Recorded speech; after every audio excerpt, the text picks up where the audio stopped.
بسم الله الرحمن الرحیم. السلام علیکم. د یوټیوب چینل د قصو بابا نه زه یو ځل بیا ستاسو په خدمت کې حاضر یم او نن د خیره سره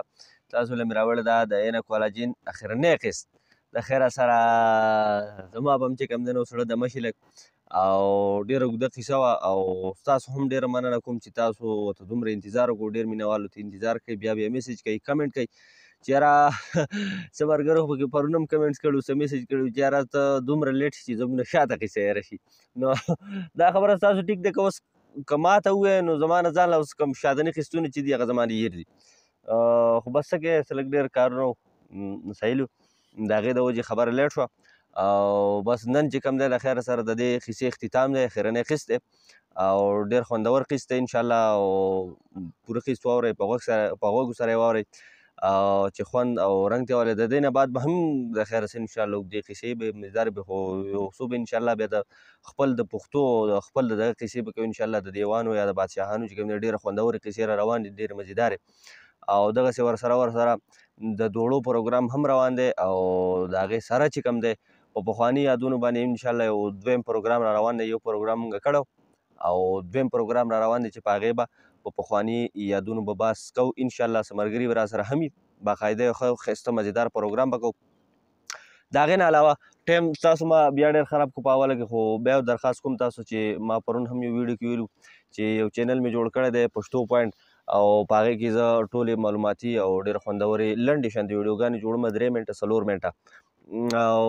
چې کوم دی د سنگ پارس په باره کې، د میږي په باره کې، نن سبا کرونا وایرس څه شی دی دې په باره کې داسې یو څو خوندورې ویډیوګانې پکې ما جوړې کړي دي او نورې جوړوم. نو تاسو درخواست دی چې دغه چینل سبسکرایب کړئ او دغې له هم دومره مینه ورکړئ چې لکه دې چینل له ورکړله. لینک به تاسو په ډسکرپشن کې او په کمنټس کې میلاو شي. ټایم زه نه خرابوم ستاسو، قصې له راځم. په تېر قسط کې چې مونږ کوم ځای کې قصه پرېښوه که تاسو یاد شي نو نستور په سرایه کې پاتې شو او پدم مار چې دی په چکر وتی او بهر ته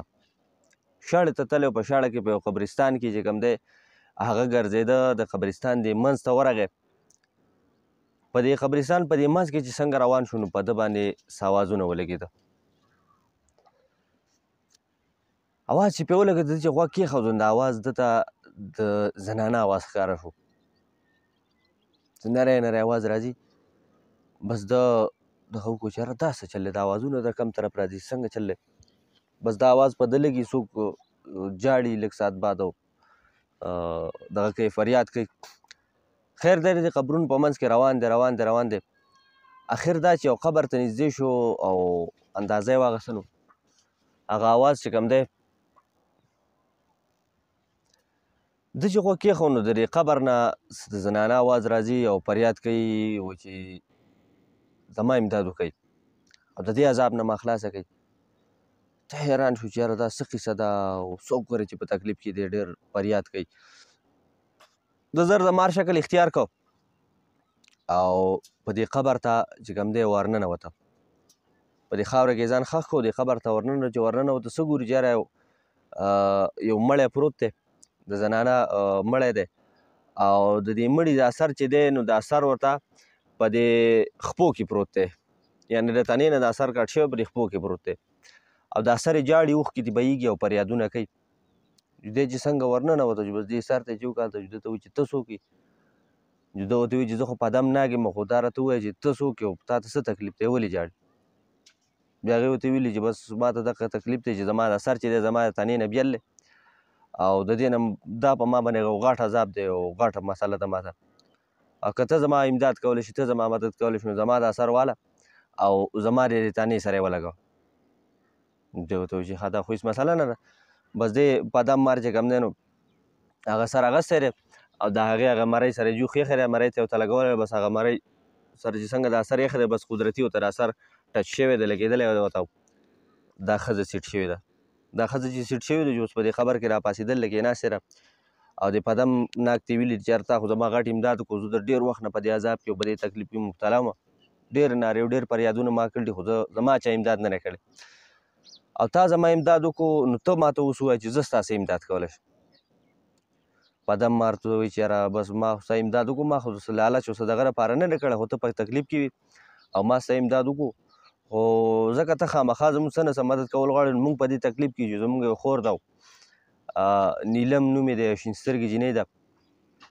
او هغه زموږ نه په دې ښار کې غیبه شوې ده او ډېر پسې موږ وګرځېدو خو څه په چل یې پوه نه شو. خو ته دا معلومات موږ له وکړه چا په کوم ځای کې ده. دا ښځه ورته وایي چې ټیک ده. ښځې سترګې پټې کړې، لږ ساعت فکر کو بیا ورته وایي چې ستاسو ته چې په کومه جینۍ پسې ګرځې هغه د بادشاه په دربار کې ده او د بادشاه په یو خاص کمره کې ده د بادشاه په محل کې او څنګه شکل کې چې دا چې د هغې نه د کاڼي بوت تې جوړ شوی دی. دا په دمناک ورته وایي چې څنګه بوت تې څنګه جوړ شوی دی. موږ خو ټوله علاقه پسې کتل او ما پسې خپل ماران هم ګرځېدلي، ما ته خو د هغې څه خوشبو څه نه دي میلاو شوي. ښځه ورته وایي چې نور درته هېڅ هم نه شم میلی، خو بس دغه راته ویلی شم چې د بادشاه په دربار کې ده او نور راته پته نشته. په دمناک ورته وایي چې زه ټیک ده بس دغه دې هم ښه وکړه چې زه دې د دغې نه خبر کړم. په دمناک واپس د دې خبر نه راوځي او سیده ځان سرای ته راورسوي. سرای ته راورسوي نستور وایي لکه دا خو ډېر لیټ شو، چېرته ورک وي او د پته ولګېده که نه څه درک دې ولګو که نه. په دمناک ډېر خوشحاله ورته وایي چې هلکه دغسې یو خبر مې راوړی دی. دغسې خبر کې یو مړی هغه راته وایي چې تاسو چې کوم شین سترګې جینۍ پسې ګرځئ هغه د بادشاه په محل کې ده. ته وایي هله دا څنګه کېدی شي؟ موږ خو پسې ټول ماران وګرځول او په خپله پسې په موږ پوټی خوشبو نه لګېده. دا به څنګه چلي؟ دا خوشبو په دې ځکه نه لګېده چې دا هغه بوتراش چې کوم دی داسې قسمه څیزونه دوايانې په هغې لګولې وي چې د هغې شي نه چې د هغې جینۍ نه چې کوم دی د کاڼي بوت ترې جوړ شوی نو د هغې نه بهر د هغې خوشبو نه شوه راوتی. دوی وایي چې ښه دوی چې اوس څنګه؟ دوی وایي چې اوس ځو د بادشاه دربار ته.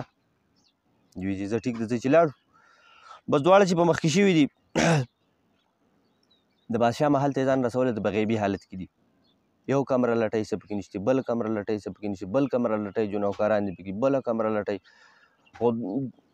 لوی محل دی، یو کمره لټوي څه پکې، بل کمره خو لکه چې څه کمره لټوي خو لکه دوی ته پکې څه نشان میلاو نشي، څه دغه میلاو نشي چې یاره دلته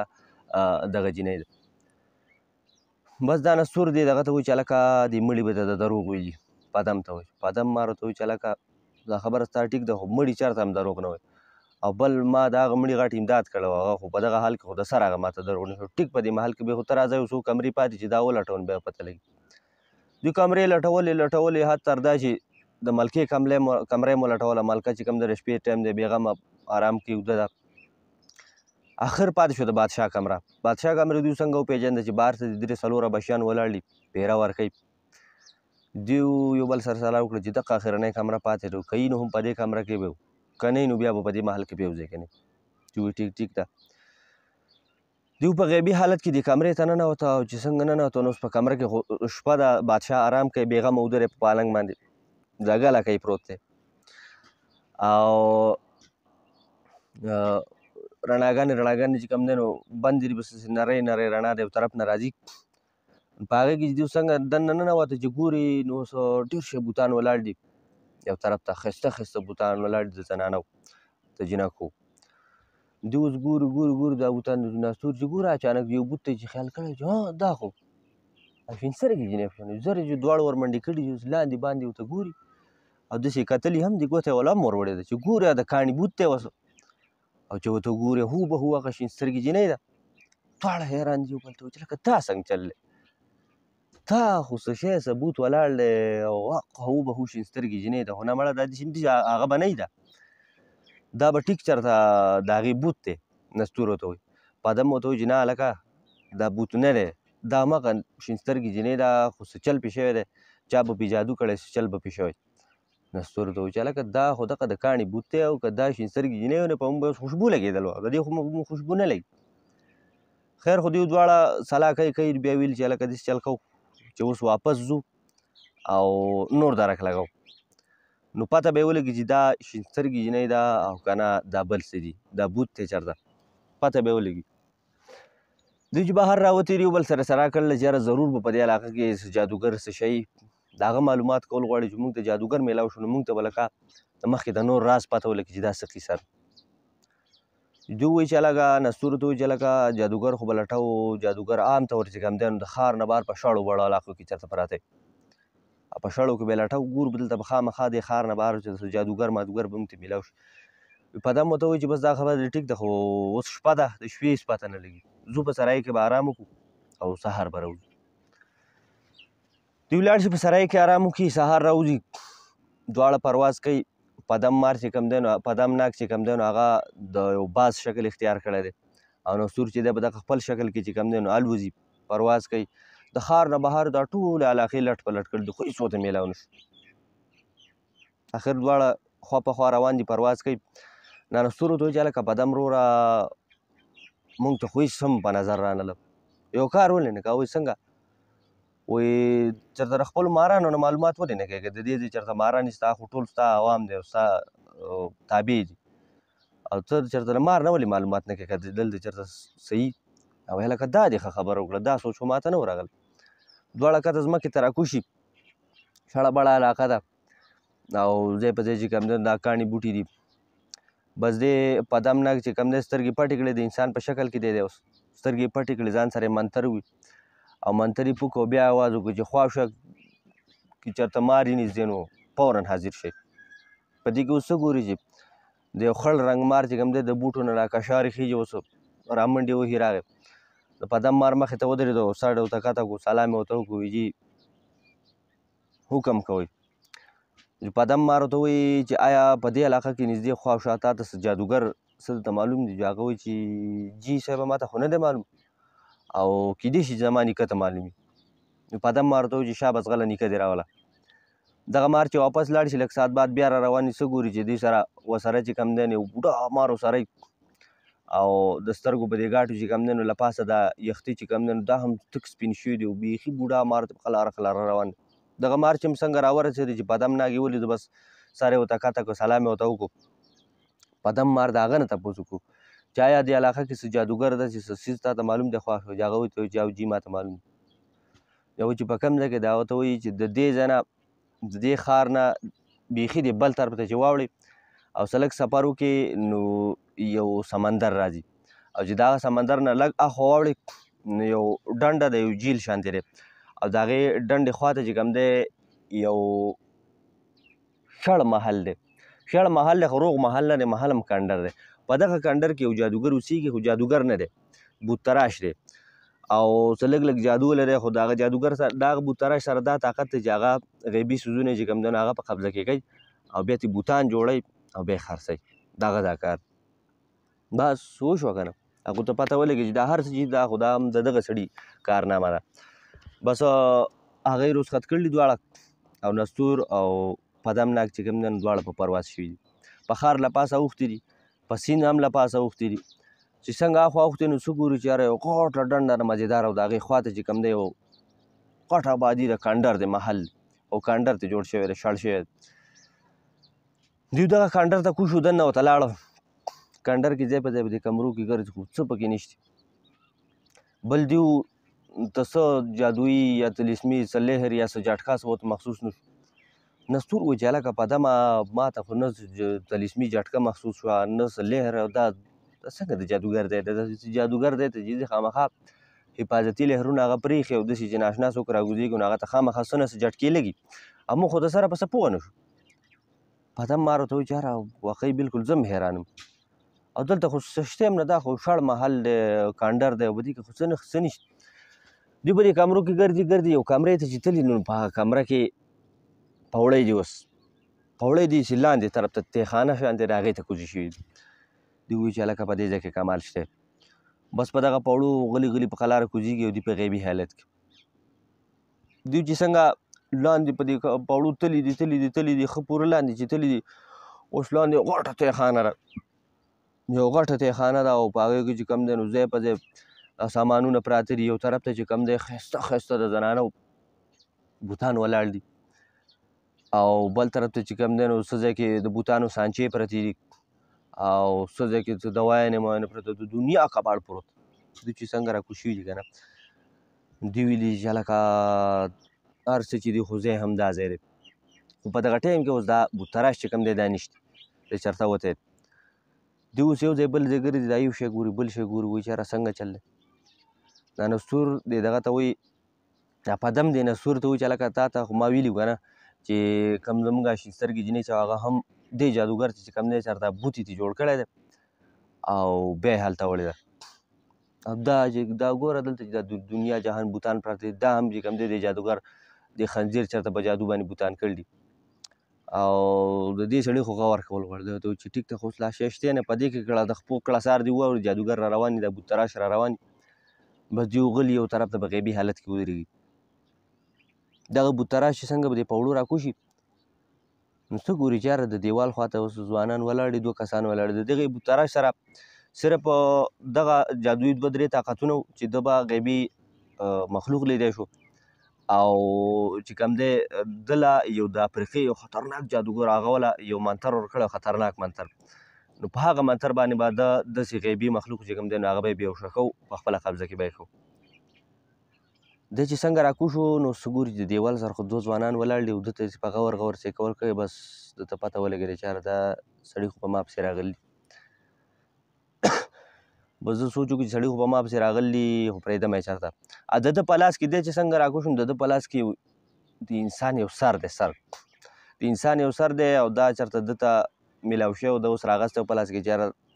د دې نه به چې کوم دی نو هم بوت به جوړ کړم په ډېرو پیسو به یې خرڅ کړم. نو ده اوس دی چې څنګه ښکته راکوشو ده خو دا سړي ولیده خو ځان یې پې نانګاره کړو چې یاره بس ما خو د سره څه لیدلي نه دي بس خپل کړه سکړو ساسر یو طرف ته کېښوده خو دې خو به شینو مینو کې لوغېږي را لوغېږي بیا راغی په میز کېناست هغه سر هغه یخته چې کوم دی نو هغه په منګز باندې چې کوم دی په ګومنځ باندې سیده کوي منګز کوي خو په خوله کې چې کوم دی لګیا دی اوس هغه خپل خاص منتر چې ورسره دی هغه بیا وایي د دې خپل څه خاص مقدار دی هغې ته یې رسوي. اوس نستور او پدم یې په غور سره چې کوي خو د هغو په د سره په شک کې نیسي چې مړه دله به هم لا جادو ورځي یا به منتر ورځي او ده به په موږ څه منتر پوکي بس د هغه په غور سره یې کوي چې دا شی څه کوي لګیا دغې بوتراش چې کله د دغې منتر هغه مقدار پوره کړو هغه تعداد یې پوره کړو بس غلی ونږدې چې مخ کړو چې شوپ یې کړو په دواړو باندې اول نستور راوغورځېدو بیا پدم راوغورځېدو او دواړه بېهوش چې بېهوش شو بس دغه بوتراش یې ده خندانه شو چې ښه تاسو په ما پسې راغلي خو زما نه تاسو نه یې خبر زه خو مورزوی راوړی او بیا چې کوم دی زر یو 2 سانچې داسې په ځمکه سیده کېښودې او دا دواړه هغه سانچو ته ور واچوله بکسونه غوندې کېدي او زر دوايانې تیارولې دا کړاسار جوړ دوايانې زر تیارې کړې او هغه چې کوم دی هغه کټوۍ وخوټ کولې چې په هکمې کې به هغه دوايانې خوټ کولې او دواړه سانچو ته یې هغه دوايانې ور واړولې. لنډه دا چې د هغو نه هم دا شین سترګې جینۍ په شان دي بوتان یې ته جوړ کړه او بیا دغه سانچو نه راویسته او دیوال ته یې ودرولو د خندان او ته شین ولاړلی وي چې ښه تاسو چې کوم دی نو زما په دغه پسې راغلي وئ څنګه مې کړئ تاسو لا زما په قتل کولو پسې راغلي وئ بس ده دغلته ودرولو ده ته ناګهانه څه کار یاد شو چې بس ده چې کوم د هر څه په ځای پرېښودو په دې پوړو وخوته او چېرته لاړ دی چېرته لاړ اوس دا نستور او پدم دواړه په اوښ کې راغلي دي او ښه نظر یې کار کوي مخې ته دغه یې ښه دا ورته پته لګي چې دواړه خوا په خوا ولاړ خو نه خبرې کولی شي نه بل څه کولی شي هېڅ هم نه شي کولی دوی هم دغسې ولاړ دي په دې کې اوس څه کشار وشو په دغې تیخانه کې د یو طرف کې سوری دی او په دغه سورو کې یو تک سور مار راووتو تک سور دی وجود یې ټول تک سور دی یو مار راووتو دا چېرته بس په دغه تیخانه کې به د ډېر وخت نه اوسېده به په دغه ځای کې مار چې څنګه راووتو ګیر چاپېره ګرځي یو خوا بل خوا ګرځي ناګهانه چې داسې سر اوچت کړو ګوري پدم ناګ ولاړ دی بس زر یې رامنډې کړې د هغه مخې ته ودرېدو سر یې ورته کښته کړو سلام یې وکړو او دغه کوي د مارانو مشر او د دې د ناګونو مشر او پلان کې سلامونه او خدمت او هاخوا دېخوا ډېر تپوسونه ته وکړه خو هغه خو بوت و هغه به ورته څه ویلي دی بیا حیران دی چې یاره دی خو څه نه وایي چې ده چې هغه خپو له وله داسې سر ور وړی دی سر یې پې داسې ایښی دی چې اوس هغه ورته ښکاره شوي دي چې یاره دا خو بوت دی خو کمر خو خبره یې ذهن ته نه کوزېږي چې دا څنګه چل دی خو ما ته ښکاري پدم ناګه او دی بوت کمر دی اوس دا پدم ناګ هم دی ییني چې یاره داسې دا مار راغلی زما په دې خپو کې دی خو دې خوا کېږي ما ته ګوري لګیا دی دا خبرې کوي خو نه جواب ورکولی شي نه څه ویلی شي نستور هم دا تماشې کوي دا سور مار چې دی ډېر سوچ وکړي او ډېر څه خبرې اترې وکړي د دې بوت سره خو څه جواب ورته میلاو نه شي دی واپس چې دی لاړ شي منډې کې د غار په دې سوري باندې ننوځي غیب شي لږ ساعت وشي لږ ساعت بعد څه ګوري چې اوس دا سور مار راول په دې سوري کې راووته او سره یو بل تک تور مار راووته دې دغه ته پته ولګېده دې پدم مار ته پته ولګېده دی ټیک جادوګر مار راوست ځکه چې په کم علاقو کې چې کم جادوګر ماران وي نو د هغو رنګ چې هغه تک تور وي پدم مار ته دا پته ولګېده دغه مار چې څنګه راغی دی سور مار ته ووایي چې یاره جي دا تاسو ګورئ د پدم مار څه بوت شانې ولاړ دی ما ورته ډېر دغه وکړو خو څه اواز نه کوي څه دغه نه کوي دغه تور مار چې څنګه ولیده دا بوت یې ولید نو بس هغه ورته هم زر سر کته کړو سلام یې وکړو نو بیا لاړو او د دې بوت دې خپو ته لاړو د بوت په دې خپو باندې جبه راښکوده چې جبه یې پرې راښکوده بس زر ترې راشاته شو داسې بره یې ورته وکتل دا سور مار ورته وایي چې څنګه چل دی هغه ورته وایي چې بلکل ستا شک ټیک و او دا هم زمونږ پدم ناک چې کوم دی نو زمونږ مشر دی زمونږ دیوتا دی چا پې جادو کړی دی دی ورته وایي چې اوس به څنګه چل کېږي دا ورته وایي چې زه پې خپل جادو کوم خپل دغه پې کوم که زما دغه پې څه اثر وکړو چې کیدای شي چې دی په خپل حالت کې واپس راشي بس دا مار چې کوم دی داسې چاجه وکړي دغه بوت مخې ته داسې کښېني سترګې پټې کړي څه منتر وایي په خپل د مار په ژبه کې وایي چې کله منتر پوره شي بس دی پدم مار طرف ته چې کوم دا خوله داسې کولاو کړو د خولې نه داسې پرشار وباسي چې خولې نه داسې پرشار وکړي نو د ده د خولې نه داسې رڼاګانې لاړ شي او د پدم مار په دې بوت باندې ولګي چې څنګه په دې بوت باندې رڼاګانې ولګي بس په هغې بوت کې حرکت راشي هغه کاڼي ماڼي چې کوم دی هغه ترې مات شي د هغه اصل وجود چې په حرکت کې راشي او ظاهر شي ټیک شي هغه چې څنګه دغه راشي نو دې دواړه ماران له شاباشي ورکړي دغه ورته بیا ورته وایي چې یاره دا خو تاسو غټ کار وکړه سور مار له شاباشي ورکړي چې یاره وایي که ته نه وې راغلی نو بیا پته نه لګي چې څه به کېده بیا په دغه طریقه چې کوم دی نستور هم په هوش کې راولي بیا ورته دغه تور مار وایي چې بادشاه سلامت بس ته ماته اډر کوه چې تاسو باندې چا دا جادو کړی دی چا باندې دا جادو کړی او چا اوس لاړ شم او داسې ټاک والا ورکوم چې د چیکڼ نه به نه وړي دا پدم مار ورته و چې نه ته ځه بس تا زنده‌باد اشترې دا زبردست کار وکړو شاباشي وله ورکړو هغه دواړه ماران چې کوم دی د هغه ځای نه رخصت دي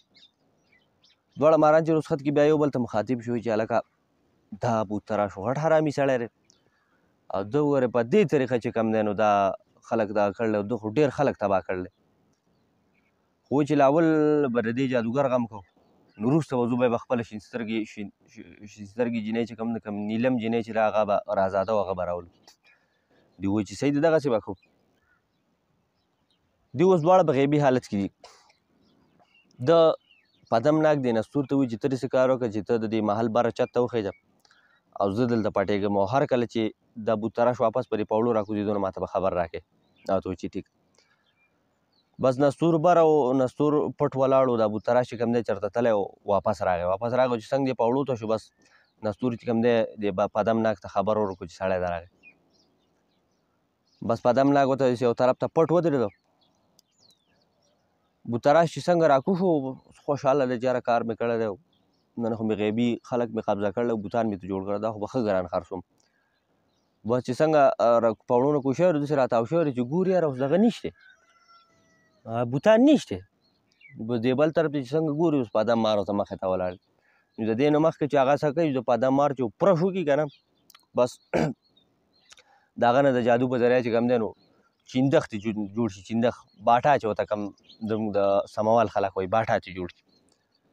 باټا چې څنګه جوړ شي چې داسې منډې کوي بس دا پدم مار چې پدم ناک چې یو بل پرش وکړي چې اوس په دغه ځای ته د کاڼي بوت جوړ شي د کاڼي بوت چې جوړ شي دا دغه ورته وایي پدم مار ورته ناک ورته وایي چې څنګه کار مې رسور کړو تا به د خلکو نه بوتان جوړول او نن ما ستا نه چې کوم دی بوت جوړ کړو د نن وروسته ټول عمر ته به دغه د بوت په شکل کې او تا به د خلکو نه بوتان جوړول خو اوس چې کوم دی ته په خپله بوت یو ګرځه اوس مزې کوه په دې کې نستور هم راکوز شو هغه ته وایي څنګه چل دی بس هغه ورته وایي چې دې سړي سره مې دغه چل کوي چې غټ کار دی کړی بیا ورته نستور وایي چې هلکه دغه وکړه دا نور خلک چې کوم دی هم د بوتانو په شکل کې دی دوی هم ازادول غواړي خو څنګه چل دی دا پدم مار ورته وایي چې هلکه زموږ په پرشار کې غټ طاقت دی دا خو زما په فکر کې دا خبره نه وه دا ټول زه اوس ازادوم بس دا د یو بوت مخې ته ځي په هغه باندې پرش کوي او بس هغه چې کوم دی نو د هغه بوت نه په خپل اصل حالت کې راځي او برابرېږي ډېر ښه زنانه وي او نارینه و د بوتانو په شکل کې هغه چې څنګه آزاد شوي بس دې نستور او دې پدم ناک ورته ویلي چې بس ځئ آزاد یو خپلې مزې کوي چې کوم ځای ته ځئ نو ځان رسوئ دا خلک تل دوی بیا د دې ویران محل نه راوتي دي، د دې شړ محل نه راوتي دي. چالاکی وایي چې یاره اوس خو د بادشاه په دربار کې چې کوم دی نیلم جنۍ ده هغه به راوسته غواړي، خو څنګه چل به کوو؟ داسې که اوس لاړو خو څه لانجه به ترې جوړه شي، څه مسله به ترې جوړه شي. یو چې یاره څنګه چل کوو؟ اوس پدم ما ورته وویل چې بس زما په ذهن کې ترکیب شته. دی وایي چې څنګه؟ بس وایي چې ته راځه. دی چې دې ښار ته نږدې شي نو اوس په دغه ځای کې دا پدم ناک چې کوم دی یو منتر ووایي، یو مار را حاضر شي. مار را حاضر شي، هغه مار ته وایي چې لاړ شه او د بادشاه محل ته ننوځه او په محل کې د بادشاه ملکه وچیشه. خو خبردار چې دومره زهر ورته داخل کا چې هغه صرف بېهوشه شي او بیماره شي چې مړه نه شي. دی ورته وایي جي ټیک ده، بلکل سر ورته کښته کړي. دیو راشي ښار ته ننوځي، په یو بازار کې په یو سرای کې چې کوم دی کیني، انتظار کوي چې یاره اوس کیل تماشه به ګرمیږي. دغه مار چې دی دغه ځان د بادشاه محل ته ورسوي. د بادشاه محل کې ځي ځي ځي ځان د ملکې کمرې ته ورته. ملکې غټه عالیشانه کمره ده، وینځي چې د کوم دی ګیر چاپېره ناست او دا خنداګانې جوړې دي او دغه جوړې دي. دا مار چې د بلاجو ډایرکټ چې کوم دی ځان یې کټ ته رسولی او ټاکه شو چې اوس په دې خپۍ وله یو ټاک ورکړلی. چې پر خپۍ وله یو ټاک ورکړی او مالکه په دغه ځای بېهوشه شوې ده او د هغه وینځو چې کوم دی هغه مار لیدلی چې چغې کړي دي مار دی او مار دی او ملکه یې وایي چې چلو بس یو حاله ګوله جوړه شوه، غوغا جوړه شوه. بادشاه چې کوم دی رامنډې کړي، د ملکې جسم موجود چې کوم دی نو هغه په شین کېدو شروع شو. طبیبان راغلي وو، دا هغه چې کوم حکیمان دي دا راغلي وو، څوک دوايانې کوي، څوک یو شی کوي، څوک بل شی کوي، خو څه پې اثر نه کوي. بادشاه اعلان وکړو په ښار کې چې چا زما د ملکې علاج وکړو زه به ملکې ټیک کړه نو مو مانګي انعام به وله ورکوم، چې څه هغه ووایي هغه به وله ورکوم.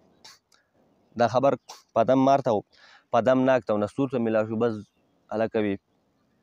لوبه جوړه شوې ده چې ځان نڅوو. دوی چې څنګه محل ته رسېدلي دي بس هغه بادشاه ته ویلي چې بادشاه سلامت موږ ستا ملکه ټیک کولی شو. هغه ورته وایي چې راځغلی څومره زر کولی شئ وکړئ. دوی چې لاړه د ملکې په کمره کې ودرېده، ملکه په کټ کې پرته ده، وجود یې تک شین شوی دی. د پدم ناک د بادشاه ته وایي چې بادشاه سلامت زه به یو طریقه کوم خو تاسو به سوی نه. هغه وایي چې څه کوې وکړه خو دا ملکه زموږ ټیک. پدم ناک منتر وي ماقه مار یې راوغوښت. مار چې څنګه راغی خلک بیا ویرېده. بس پدم ناک وایي چې نه خبردار دې مار ته به څه نه وایه، دا هماغه مار دی چې چا دا ملکه چیچلی او دا مار به اوس راځي او د دې ملکې نه به دا زهر واپس راکاږي. بس دا مار چې څنګه دې کمرې ته راننوت د پدم ناک ورته د مارانو په جبه کې وي چې شابه دا کوم زهر چې تا د ملکې ته داخل کړي دا ترې وباسه. مار چې راغی خپله په هغه زخم باندې خوله کېښوده، زهر ترې راښکوده او ګیر یې لګو. ملکې د وجود نه چې څنګه زهر ووته چې بس وجود نه شینوالی هم ختم شو او وجود چې کوم دی ښکلی برابر شو په هوش کې راله. بادشاه خوشحاله دی، محل کې ټول خلک خوشحاله دي. بادشاه اوس دغه ته وایي پدم ناک ته او نستور ته وایي چې وایه ځوانانو وایه ستاسو څه غواړئ؟ ما دا اعلان کړی چې مو مانګي انعام به زه ورکوم چې څه غواړئ تاسو غوښتی شئ. پدم ناک ورته ویل چې بادشاه صاحب نه زموږ هېڅ هم نه دي پکار، خو ستا په خاص کمره کې یو بوت پروت دی، د یو جینۍ بوت دی، شین سترګې ونې کې جینۍ ده، زموږ هغه بوت پکار دی. بادشاه حیران شوی دی چې هله دا دومره خواري تاسو هیلې بلې د یو بوت دپاره وکړه، یو بوت غواړئ؟ ما خو چې تاسو که زما نیمه بادشاهي وغواړئ نو هغه هم در کوم. پدم ناک ورته وایي چې نه بادشاه سلامت زموږ سره بس هر څه ډېر دي، زموږ صرف دغه بوت خوښ شوی دی، دغه بوت زموږ پکار دی، که دغه ستاسو خوښه یې موږ له راکوئ. هغه ها بوت نوکران ته حکم وکړي چې په فورا کې چې کوم دی دغه بوت دیو له راوړئ، ټانګې انتظام وله وکړي چې یو غټه ټانګه وله راولي ودرې ورته په ټانګه کې ورته بوت واچوي، دیو دواړه په ټانګه کې کښېني د محل نه لاړ شي. ځي ځي ځي ځي یو شړ ځای ته ورسي، یو شړ ځای ته ورسي دا بوت ته ټانګې نه راکوز کړي او غاړې ته یې نیغ ودرېد. دا پدم ناک چې دی دا ورته مخې ته ودرېږي خپل د مارانو نه مخصوص پرشار پرې وکړي. څنګه به دا پرشار وکړي چې بس دا شین سترګې جینۍ چې کوم ده دا په خپل اصل حالت کې په خپل وجود کې راشي او ډېره خوشحاله شي، د نستور سره او د پدم سره دواړو سره میلاو شي. د پدم سره خو تر اوسه نه میلاو شي، تعارف یې ورسره وشي او د دواړو شکریا ادا کړي، ډېره خوشحاله شي. وایي چې یاره زه په خپل اصل حالت کې رالم خو تاسو څنګه پته ولګېده چې یاره زه په داسې بوت په شکل کې یم. بس هغه ورته ټول قصه ورته بیان کړي چې یاره دغه شان چل شوی و، بس خدای کړی و چې بس ته چې کوم دی نو موږ ستا امداد وکړو. بیا وایي چې ښه دا خبره خو ټیک ده خو اوس زه کوټه څه شو؟ نیلم جینۍ ته وایي چې یاره زه کوټه ستا سره وم. هغه ورته وایي چې یاره زه نه یم خبر، زه خو بس دا ځای په باغ کې پرېښی وم هغه تللی او زه د باغ نه چې کوم دی بس بیا په ځان نیم پوه شو دغه ځای ته رسېدلی یم د کوټه راته پته نشته.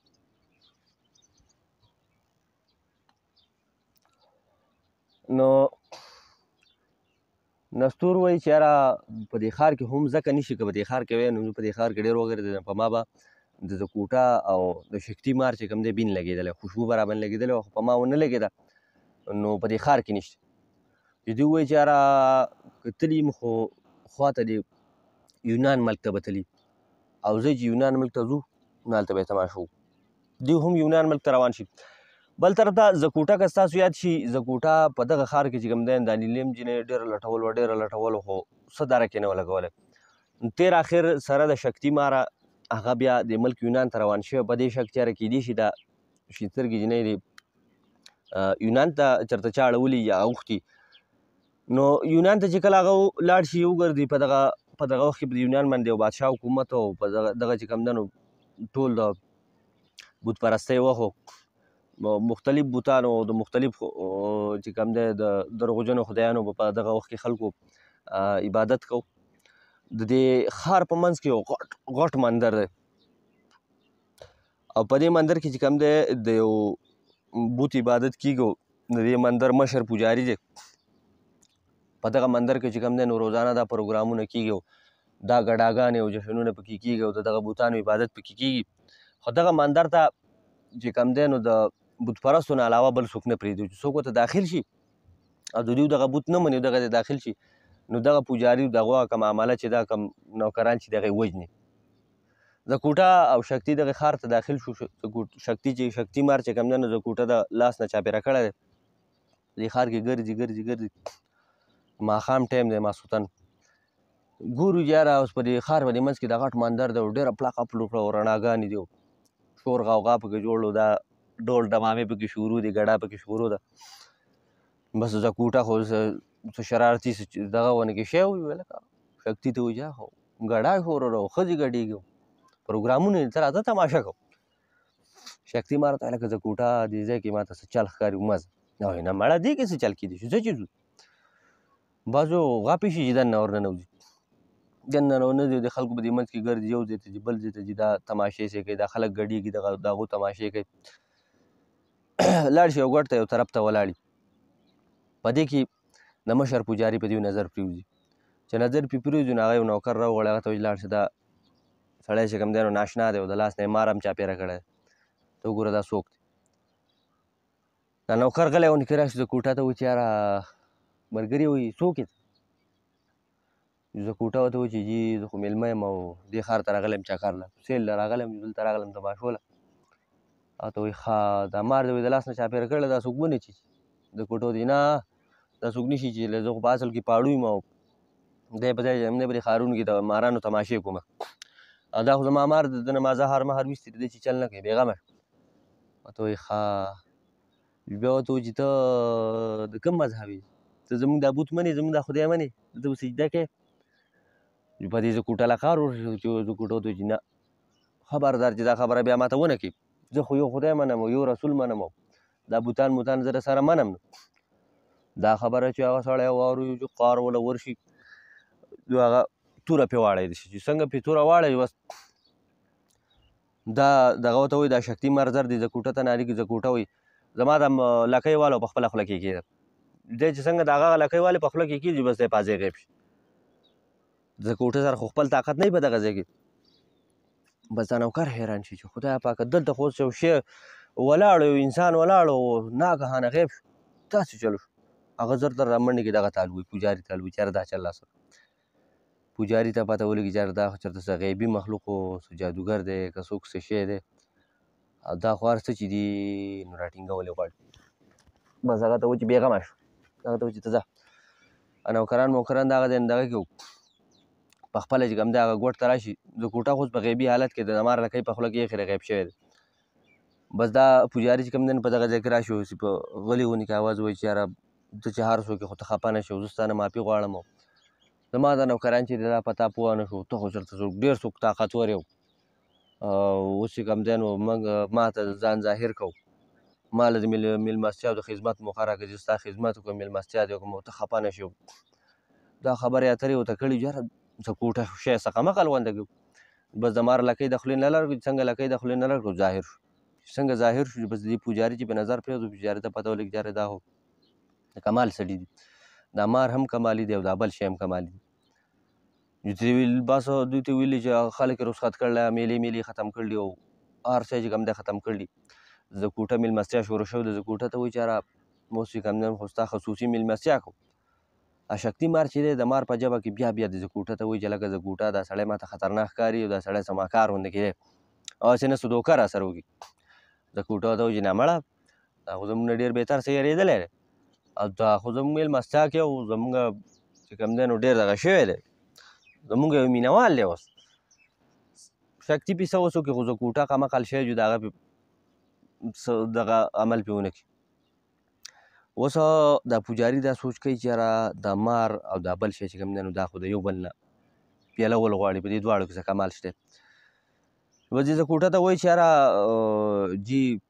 تاسو له ما په دې کمره کې چې کوم دی نو خوراک څښاک انتظام کړی دی، ستاسو دا مار چې کوم دی نو دې له ما په بل کمره کې چې کوم دی د دنیا جهان پی مې راوړي دي، مټایان یې ورڅه پراته دي، هلته له ما انتظام کړی. ته دې هلته ولېږو، ته دلته کښېنه. دې شکتي مار ته وایي زه کوټه ته وایي شابه لاړ شه دا مزې کوه پی وڅښه. دا شکتي مار چې د څه ډډې نه لګي خو هلته زه کوټه ورته وایي بس دی دې کمرې نه راوځي دې بلې کمرې ته راشي. د کوټه چې کوم دی نو دا خوراکونه پراته دي او دغه ورته پراته دي او دا هر څه خوري او په مستۍ کې دی چې یاره مزې شوي. اوس دا پوجاري دا سوچ کوي چې یاره د دې سړي سره څه وکړم، په څه طریقې قبضه کړم، دا پیری دی که جادوګر دی که دا هر څوک چې دا په څه طریقه قبضه کړم. بیا دله په فکر کې ورشي، په سوچ کې ورشي چې د سره یو مرتبان یو جادویي مرتبان او په هغه مرتبان کې دا کمال چې هغه ته داسې ورته څوک وګوري دننه نو بس هغه مرتبان یې ځان ته دننه راکاږي او ځان کې خیط کوي. بس دی زر په منډه منډه چې کوم دی هغه مرتبان راوړي سر پې پروت د زه کوټه خواته کېني. زه کوټه چې یو شړپار جوړ دی دا خوراکونه کوي. زه کوټه ته وایي چې میلمه یو خصوصي شی مې دله راوړی دی، کمالي شی دی، ته یینې نه. زه کوټه ورته وایي څه شی دی؟ دا مرتبان دی ډېر کمالي شی دی، ته څه یې که به دې کې دننه تماشه وکړه، سیندونه پکې بهیږي او غرونه پکې ښکاري، ډېر کمالي شی دی. زه کوټه وایي ښه ته راکړه چې زه وینم، بس چې هغه چې ورله ورکړي دا چې ورته سر کښته کړي چې تماشه به وکړي بس غرب شي جو هغه مرتبان یې ځان ته راکاږي. مرتبان یې ځان ته راکاږي، مرتبان خو دومره ونه کښي خو دا زه کوټه چې کوم دی نو دا ځان ته راکاږي او په هغه جادو په ذریعه چې کوم دی نو هغه دومره وړوکی شي او مرتبان ته پرېوځي. بس دا پوجاري چې دغه تماشو کې مرتبان کې تماشو کې نو زه کوټه د هغې په یخ کې دومره په کچ شکل کې پروت وي، زر پې سربند کې یو طرف ته یې کېږي. پوجاري وایي چې یاره د یو کار خو مې وکړو خو د بل غم کول غواړي. بل غم هغه کړی د مخکې نه څنګه چې دا شکتي مار د زه کوټه را کمرې نه راوځي دې بلې کمرې ته څنګه رادننه شي نو اوس دا لوښي د کوم دی د پیو ډک پراته دي، دا مټایانو د پیو ډک د لوښو ډکې پرتې دي، دا لوښي د مټایانو ډک پراته دي. بس ماران چې کوم دی دا خو په پیو بهتر سمجي. بس شکتي مار چې کوم دی را په ځان پوه نه شو چې را منډې کړي په دې پیو که نه په یو پیو چې حمله وکړي چې یو څو ګوټه ترې وکړي چې بس چکر وله راشي، چکر وله راشي او غرب شي جو راوغورځېږي بېهوش شي. په دې کې پوجاري ته پته ولګي، پوجاري چې څنګه راشي کمره کولاو کې ګوري شکتي مار چې کوم دی نو هغه هم بېهوشه پروت وي. بل یو مرتبان راوړي نو په هغې کې چې کوم دی دا شکتي مار ور واچوي، دواړه په یو کمره کې کېږي. بیا لږ ساعت بعد پسې بیا راشي د دې یو مرتبان نه سر اوچت کړي، د کوټه ته وایي چې ته څوک یې؟ زه کوټه ورته وایي چې پوجاري ته غټ دوکه باز غټه دوکه دې راسره کړله او زما چې کوم دی زما نوم زه کوټه دی او زه ډېر خطرناک پیری یم او پرېږدم دې نه وجدم دې خو چې زه په څه طریقه دغه نه بار دروځم. نو دی پسې زر سر واپس کېږي چې ښه دا خو ډېر کمالي شیز دی. بیا د شکتي مار دا مرتبان نه سر لر کړی به هغې کې کتل نو هغه ته وایي چې ته نن نه بعد زما په قبضه کې زما لپاره به هر څه کار کوې او زه چېرته څه یم هغه وکړې. شکتي مار ورته لاندې په غوسه کې وایي چې زه در وځم نو ستا به زه خوښ شم، زه برابر کړم خمبیره به دې کړم خو چې زه در وځم. دی پې بیا سربند چې بیا د زه کوټه د مرتبان نه سر لر کړي چې هغه ته وایي چې ته اوس زما په قبضه کې ته به هغه څه کوې چې زه درته یم. زه کوټه ورته وایي چې مکاره پوجاري زما سره خو طاقت شته نه په دې ټایم کې، که زما سره طاقت وی که نه نو ما به ستا غور کړی او څه به یم برابر کړی خو زما سره طاقت نشي په دې ټایم کې. دا پوجاري واپس په دې دغه باندې سر کېږي. اوس سوچ کوي چې یاره د دې زه کوټه دا طاقت څنګه راولم، او که طاقت مې وله واپس راوست بیا به ګوره چې دوی زما غلامي کوي او که نه به کوي، چې زه به څنګه چل کوم. سوچ کوي بس ناګهانه وله یو سوچ راشي. د دغې ښار نه بهر چې کوم دی یو ششکه اوسېږي او د هغې نوم زمباسي، ډېره خطرناکه ششکه وي. د هغې ځان چې کوم دی نو یو شړ ځای یو غار غوندې کي، په هغې کې اوسېږي او هغه طرف چې کوم دی نو د ورځې هم څوک هلته په غلطۍ هم نه ځي، ولې چې دغه طرف ته چې څوک لاړ شي نو دغه ششکه چې کوم دی هغه انسان راګیری او زړه ترې راوباسي، زړه ولې چیچي خوري وله، نو هغه طرف ته د ورځې هم څوک د هېرې نه ځي. خو دا پوجاري چې د دې خنځیر د هغه ششکې سره دوستانه بس دی چې کوم دی د دغه ځای نه سهار وختي په آس باندې سور شي روان شي، ښار نه بهر وځي، ځي په اشاړه کې سفر کوي، دغه ششکې ځای ته ورسېږي. ششکې ځای ته ورسېږي چې څنګه چې هغه غار خولې ته ورسي څه ګوري چې یو دوه درې ماران چې کوم دی هغه بهر ته راوځي پرشار کوي. دا دغه ورته وایي، دا پوجاري ورته وایي چې زه د زمباسي ملګری یم، زه هغې سره میلاوېدو له راغلی. په دې کې دننه نه آواز وشي او خطرناک آواز راشي، د ماران ته وایي چې لرې شئ، دا زما ملګری دی، دا را پرېږدئ. پوجاري چې دننه لاړ شي، اوس په دې غار کې یو غټه کمره ده، د زمباسي چې دی خطرناک شکل ښځه ده او یو بد او یو هیبتناک شکل یې ده، اوږده اوږده اختې د خپو پورې، اوږده اوږده نوکونه او د تیره پوزه یې د خطرناکې سترګې او خپل یو سیټ دی په هغې ناسته ده. دا پوجاري چې څنګه لاړ نو ورته وایي چې ها پوجاري څنګه دې راپېښه وکړه. دوی ورته بیا ټولو قصه کوي چې یاره دغسې یو مار دی او یو زکوټه نومې جین دی مې قبضه کړي دي او د زکوټه جین سره چې کوم دی طاقت ورسره نشته، د هغو طاقت هم واپس راوسته غواړي او په داسې طریقه د هغو طاقت واپسته راغواړي چې هغو بیا زما غلامان شي، زموږ غلامان شي چې موږ ترې څه کار والو. زمباسي چې دا خبره اوري د خندا نه شنه شي او وایي چې پوجاري دا خو دې غټ کار کړی، دا خو دې داسې پیری قبضه کړی دی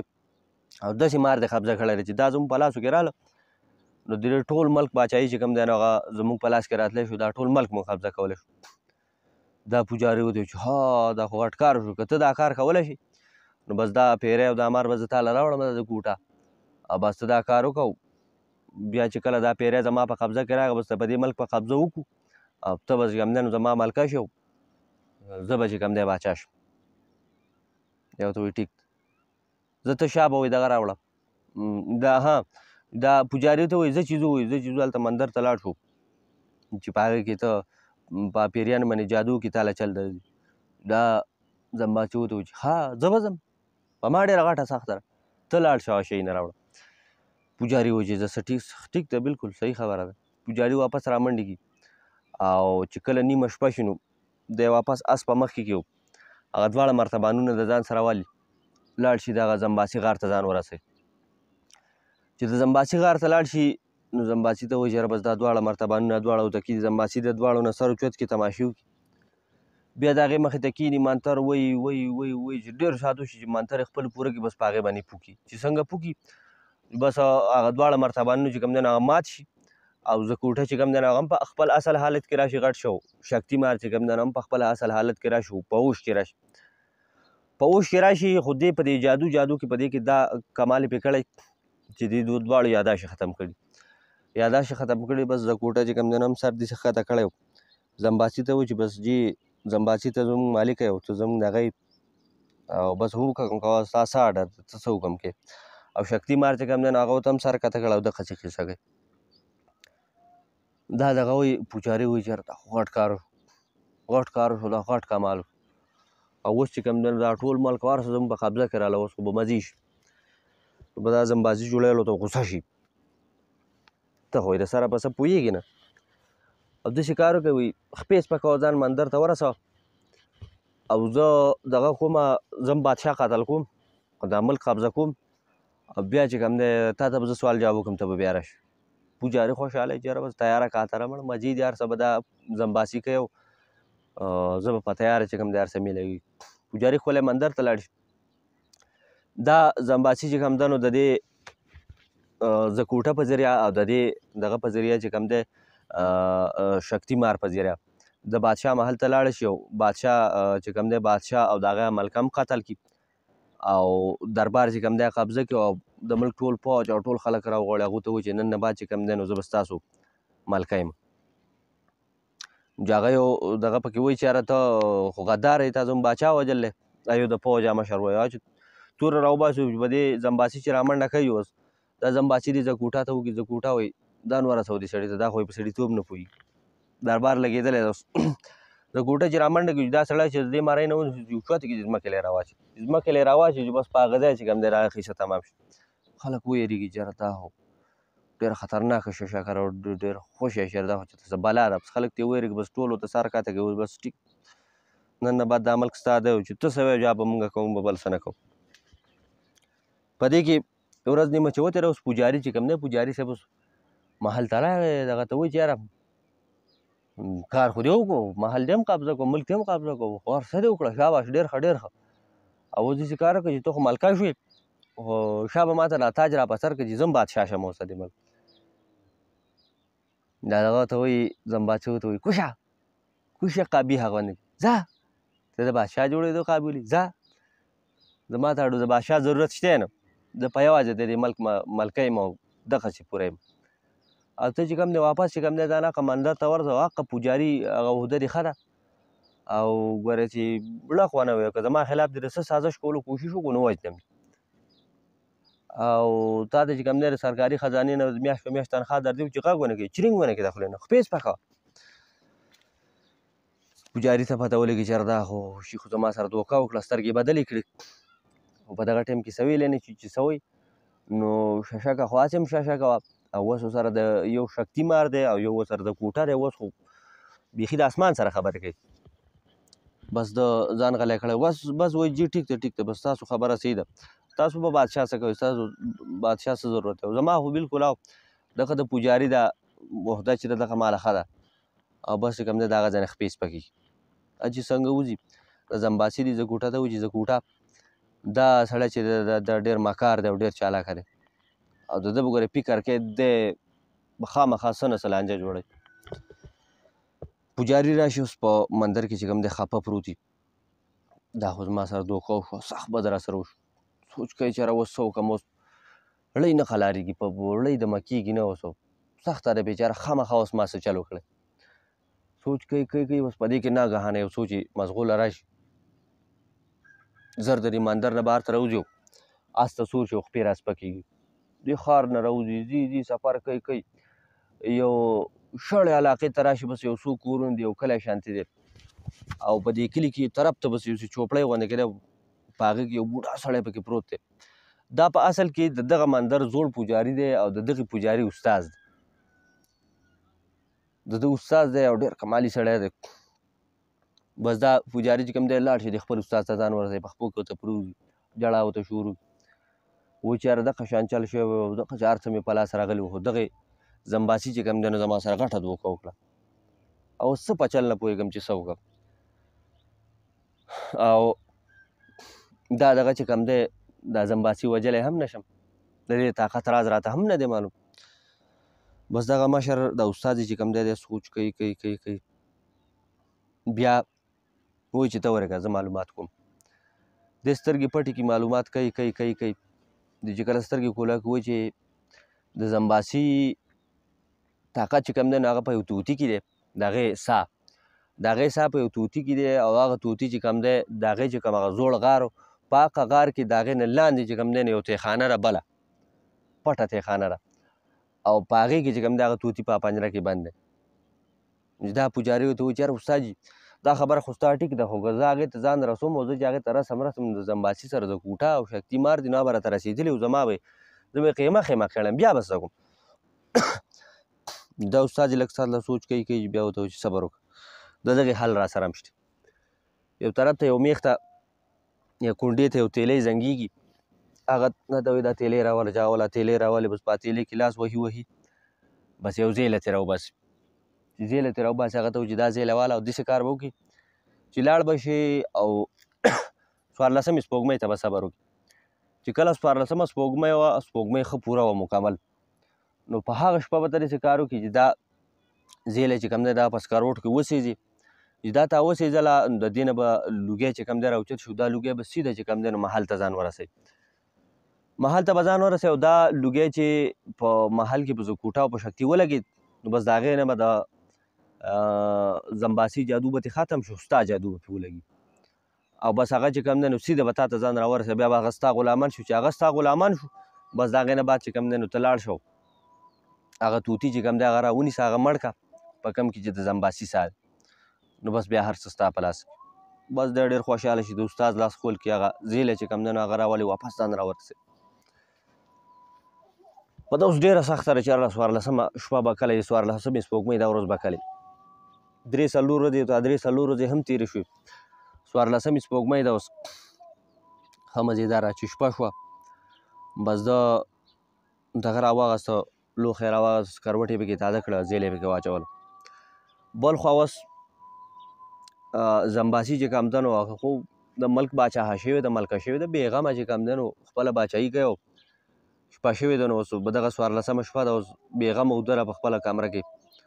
او دا زکوټه او شکتي مار چې کوم دی نو دا په غیبي حالت کې په دغه کمره کې زکوټه په یو ګوټ کې او شکتي په بل ګوټ خو دوی دواړه اوس یو بل هم نه پېژني چې یاره دا داسې دا زکوټه دی زما ملګری او دا داسې شکتي دی زما ملګری داسې یو بل نه پېژني نو دې پوجاري چې دا زیله لوګی کړله د دې نه دا لوګی دا اوس جادویي لوګی دی دا لوګی چې کوم دی نو سیده روان دی محل ته ننوتی دی محل ته دغې کمرې ته ننوتی او کمرې ته چې تللی نو بس په دې زکوټه او په دې شکتي لګېدلی په دې چې دا لوګی لګېدلی دی بس دوی داسې رابېدار شوي دي چې یاره دا څنګه چل دی موږ خو چېرته څه په ناشنا ځای کې او دا خو چېرته موږ په بل ځای کې او زموږ مالک خو بل څوک دی بس دوی دواړه چې کوم دی نو د دغه محل نه راوتي دي او را پرواز شوي دي را منډې چې بس ځان یې دغه ته مندر ته راورسول پوجاري چې کوم دی څه ګوري اوس زکوټه او شکتي چې کوم دی دغه ته راورسېد بس پوجاري ته و چې بس جی ته زموږ مالک یو موږ ته اډر کوه چې موږ ستا لپاره څه بس پوجاري چې کوم دی بیا تاسو ته خوشحاله شو چې کار پوجاري وایي په ما پسې راځئ دوی د دغه ځای نه په مخکې شي او د زمباسي هغه کم زوړ غار چې هغې ته ځان ورسوي هغه غار ته ځان ورسوي چې څنګه دې غار ته ننوځي او په غار کې دننه هغه کمره غوندې کي په دغې کې دا زمباسي هغه کټ را پالنګ به پکې پروت و دغه ځای ورته هغه استاد خولی بس دا پوجاري چې دا دغه ته وایي زکوټه ته وایي چې دا پالنګ لرې کړه د کوټه چې پالنګ په لاس کې نیسي ونیسي بیا خو یې ګزار پوجاري څه ګوري چې په هغه ځای کې داسې یو تمبګی شانتې ده داسې یو ور شانتې دی په هغه ځمکه د پالنګ نه لاندې و بس ده چې څنګه دغه تمبګۍ کلاو کړې ده څنګه چې ده دا تمبګۍ کلاو کړې بس هلته په زمباسي چې کوم دی نو په هغې باندې رپرپی راغلی ده وجود یې په رپېدو شوی ده دردونه پرې راغلي دي بس ناګهانه راپاڅېدلی نو سمه یاره پرې راغلی چې اوس دا څه چل کېږي بس ګیر چاپېر یې چې کتلي زکوټه دلې هم نشته اوازونه کوي زکوټه شکتي خو څه نشته پته ورته ولګېده چې چل شي بار ته چې رامنډې کړي دوی ګوري اوس سپوږمۍ چې کوم ده په اسمان کې چوته ولاړه ده ژوندۍ روغه سپوږمۍ ده بس زړه یې ټاک وکړو چې یاره څه چل دی څه ورانی شروع دی هلته دا پوجاري چې کوم دی دا تمبګۍ چې لرې کړه اوس لاندې پوړۍ کوزي شوي دي پوړۍ کوزي شوي دي په دې پوړو چې څنګه لاړ په دې کمره کې اوس یو غټه تیخانه ده لاندې او تیخانې په دې منځ کې چې کوم دی یو پنجره پرته ده او په دې پنجره کې یو طوطي دی نو څنګه چې دا پوجاري د تیخانې ته کوشو نو بس د جادوګر ته پته ولګېده د زمباسي ته پته ولګېده چې یاره زما په طوطي پسې څوک روان و بس هغه د هغه دی نه راپمنډې شوې ده بس په دې کې چې د پوجاري ته پته ولګېده چې یاره جادوګر خو زمباسي به هم راغلو نو بس پوجاري چې ورمنډې کړي چې بس پنجرې ته یې لاس دننه کړی او دا طوطي رانیولی دی په لاس څنګه د طوطي رانیولی او په دغه ټایم کې چې کوم دی نو دا زمباسي رسېدلی دغه ځای ته د پوجاري ته وایي چې پوجاري وجنم دی ژوندی دی نه پرېږدم او دا طوطي پرېږده پوجاري چې خپلې حمله کوي بس دا طوطي نه خپه ماته کړي چې هغه د طوطي نه خپه ماته کړي جواخوا چې کوم دی د هغې نه هم خپه ماته شي را وغورځېږي بیا ورته وایي چې یاره دا زمباسي ورته وایي چې پوجاري خلاص پرېږدم دې نه و که څه رخصان دې جوړ کړو نو پرېږدم دې نه و خلاص بیا چې به د پوجاري پسې را منډې کوي جوا چې ټک شو بیا بله خپه ترې ماته کړي هغه را پرېږدو بیا په لاسو دې سره روانوي بیا چې یو لاس ترې مات کړي بل لاس ترې مات کړي بیا چې په آخر کې ټک شو چې دغه سر ترې وشوکوي چې سر ترې څنګه وشوکوي چې بس چغې شي او دغه زمباسي چې کوم در په هغه ځای کې مړه شي. پوجاري واپس راشي زکوټه هم ورسره دی او شکتي مار ورسره هم دی. راشي ځان محل ته ورسوي. محل ته ورسوي ښکلی دربار ته وخېږي. خلک ورته اریان اریان ګوري چې دا پوجاري لیونی شوی دی که دی څه کوي. بس دی ښکلی دغه ته وخېږي، تخت ته وخېږي، په تخت ښکلی کښېني او اعلان وکړي چې نن نه بعد به زه د دې ملک باچا یم او بادشاهي به ټوله زما او ما به منئ. دغه ورته وایي چې یاره یو مشر پکې راپاڅي، د پوځ مشر پکې راپاڅي چې یاره اول داسې قصه دی سړی، اول پکې بله پکې راغله، اوس هغه هم نه شو، زه پکې اوس د کوم ځای نه راغلی. دی چې زکوټه ته دغه اډر وکړي ځانو ته، زکوټه ته نه شکتي ته اډر وکړي. شکتي چې په هوا کې ور ټوپ کړي، دغه سړي په سټ چې کښېني چې ټاک ورکړي چې بس هغه په هغه ځای چې کوم دی دوړه کړي. خلکو ته پته ولګي چې یاره دا سړی خو ځان له خطرناک. دا پوجاري ورته وایي چې یاره دا ملک چې زموږ دا ملک چې کوم دی نو دا هغه ملکي دا هغه زمباسي چې کوم دی نو دا زموږ بادشاه او زموږ ملکۍ قبضه کړي وو. ما حقه زمباسي وژله او دا اوس زموږ ملک دی. زه چې کوم دی بادشاه یم او خو جو خلک یې بری پاسته کې راغسي دي. بس خلکو هغه ته هم سر ټیټ کړی چې بس زه ټیک ده د نن نه بعد ته بادشاه یې. دې خوا پدم ناګ او نستور او نیلم جینۍ چې کومه ده دوی په یو قافله کې شامل شو، یونان ته راورسېدو. په دې کې اوس ځای په ځای درک لګوي، چکر لګوي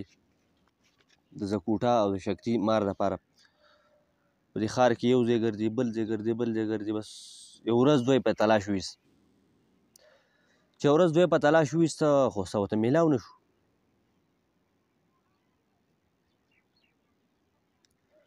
بیا ورته د نستور ویلي چې هلکه پدم ناګه داسې کار وکړه چې درته یو مار راوغواړه، د مار نه تپوس وکړه، د مار نه تپوس وکړې کیدای شي که څه درک موږ ته میلاو شي. پدم ناګ ورته وایي چې لکه دا ډېره ښه خبره وکړه. پدم ناګ په یو شړ ځای کې دی، اوس پدم ناګ یو منتر یو مار راغی حاضر شو. هغه مار ته پدم ناګ ووایي چې شا به په دې ښار کې وګرځو، د زکوټه او د شکتي مار درک ولګو موږ ته. هغه مار چې کوم دی څه وخت پس چې واپس راغی، دی اوس په یو شړه کې یو بهر د دې ښار نه بهر یو شړه حویلي ده، په هغه حویلۍ کې دوی خپله ډېره اچوله، په هغې کې دوی اوس ناست. دغه مار چې کله واپس راغی نو هغه ورته وایي چې جي زکوټه او شکتي مار چې کوم دی هغه دواړه په د ښار په منځ کې چې کوم غټ مندر دی په هغې کې دي او په هغې کې یو غټه کوټلی ده او په هغې کې بند دي او چېرته چا پې جادو کړی دی نو یا دا شر څه ختم شوي دي په ځان نه پوهېږي. دوی وایي چې یاره دا اوس څه ناشنا خبره وشوه، خو خوشحاله په دې شو چې ځه څه درک یې ولګېده او ځای معلوم شو. اوس چې په هر ځای کې خو ځو به پسې او په څه نه څه طریقه به یې رازاده و.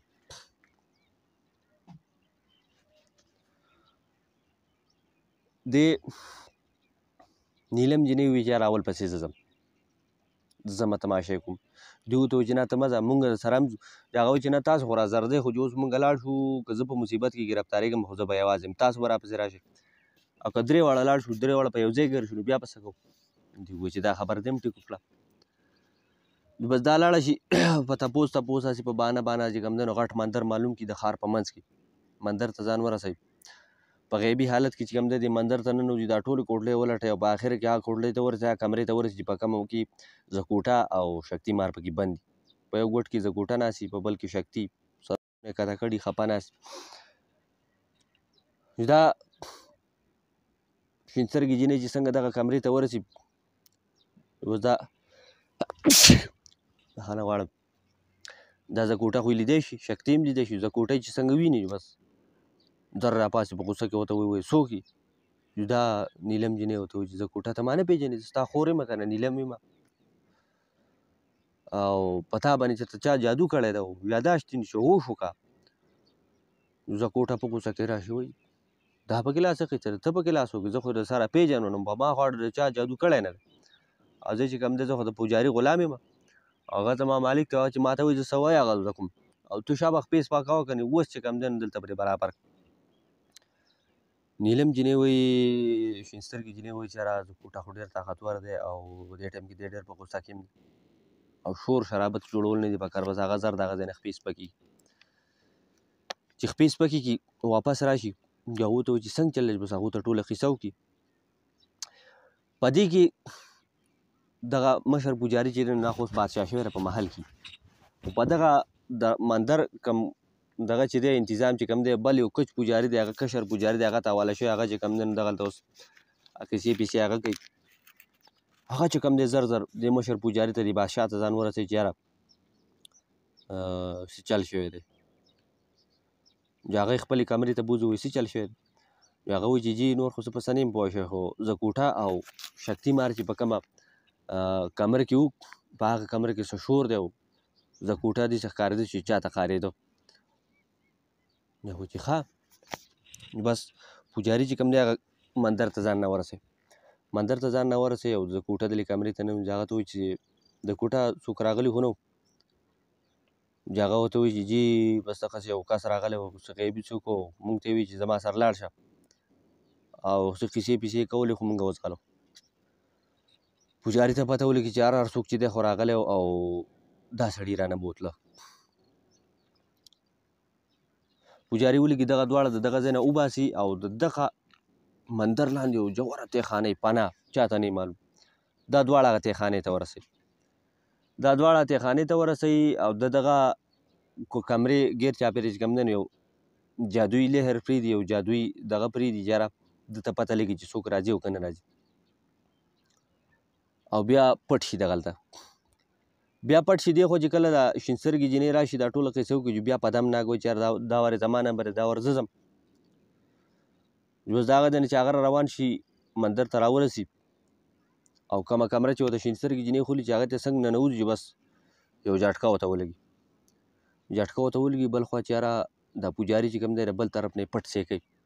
پوجاري چې وویني چې یاره دا خو بل څوک دی خطرناک شی دی پوجاري چې دغه ځای نه منډې کړي منډې کړي بل یو پناه ځای ته ورسي او هلته سترګې پټې کړي او غلی کښېني او سوچ کوي د خپل استاد سره چې کوم دی نو د جادو په ذریعه رابطه وکړي هغه ته وایي چې یاره بس دغسې په یو سخته کې ګیر شوی یم او څوک غیبي مخلوق څه شی راغلی دی زکوټه او دغه دواړه رانه بوځي شکتي او که دی رانه بوتله خو زه به تباه برباد شم زما خو هر څه ختم هغه ورته وایي چې ته داسې کار وکړه چې دا چې کوم دی دا پدم ناک دی او د مارانو مشر دی او د ده سره ته مقابله نشي کولی خو ته داسې کار وکړه چې کله ستا سترګې وغړوي نو ستا مخامخ چې کوم کاڼي دي په دې کې به یو بوټی راختلی دغه بوټی به ویسي او دغه بوټی چې کوم دی نو په څه طریقه به په دې مندر کې لوګی کړي چې دا لوګی کړو او دا لوګی په دې دغه ولګېد په دې پدم ناک ولګېد نو دی به بېهوش شي چې دی څنګه بېهوش شو نو دی د مار په شکل کې راشي او دغه مار چې کوم دی نو هغه به بیا مرتبان ته واچي سر به بند کړي او سمندر ته به ورخوشي کړي دغه یوه لار ده بل څه ورسره نه کېږي دی ورته وایي حاضر جناب داسې کوم بس دی چې څنګه سترګې وغړوي بس مخامخ کاڼي ماڼي او په هغې کې یو تازه بوټی پکې راختلی دی زر هغه بوټی راوباسي رامنډې ځان مندر ته راورسوي مندر کې اوس پدمناک چې څنګه ننوتو هغه ته جټکه ولګېده راګوزار شو شاته بیا پاسېد بیا وچار څه چې خو دې کمرې ته ننوته غواړي په دوباره یې همت وکړو چې بیا ننوتې کم چې بیا ننوت بیا ورته جټکه ونه لګېده کمرې ته چې لاړ هلته هېڅ هم نشته هر څه خوشي دي په دې کې ورته اوس دا پوجاري رارسېدلی پوجاري چې رارسېدلی ده ورته په څه طریقه چې کوم دی دا بوټی لوګی کړو په یو ځای کې کېښود پټ شو په دغه بوټي کې جادویي لوګی او جادو لوګی راخور شو په دې ټول مندر کې دا پدمناک چې څنګه د کمرې نه راوتو څه ګورو چې یاره لوګی ده او خاړه ده به ده ته پته ولګي چې دا خو جادویي لوګی دی او دا دې بېهوشه کوي د دې نه مخکې چې دی څه منتر وایي څه جادو کوي بس دغه لوګی ده ته رارسېدلی او پرې سپېږمو په دې هر څه ورته ننوځي غرب شي دی راغورځي بېهوشه شي څنګه دی بېهوشه شي چې بس د مار په شکل کې راشي د مار په شکل کې راشي بېهوشه پروت وي څنګه دا لوګی موګی خور شي پوجاري چې رامنډي کړي څه ګوري چې یاره پدمناک بېهوشه پروت غلي مرتبان راوړي او دا مار چې دی مرتبان ته واچي سر پې بند کړي او په څه شي کې کلکې وتړي آس ته وخېږي سمندر ته ځان ورسوي سمندر ته ورګزار کړي او اوبه یې په مخ کې کېږي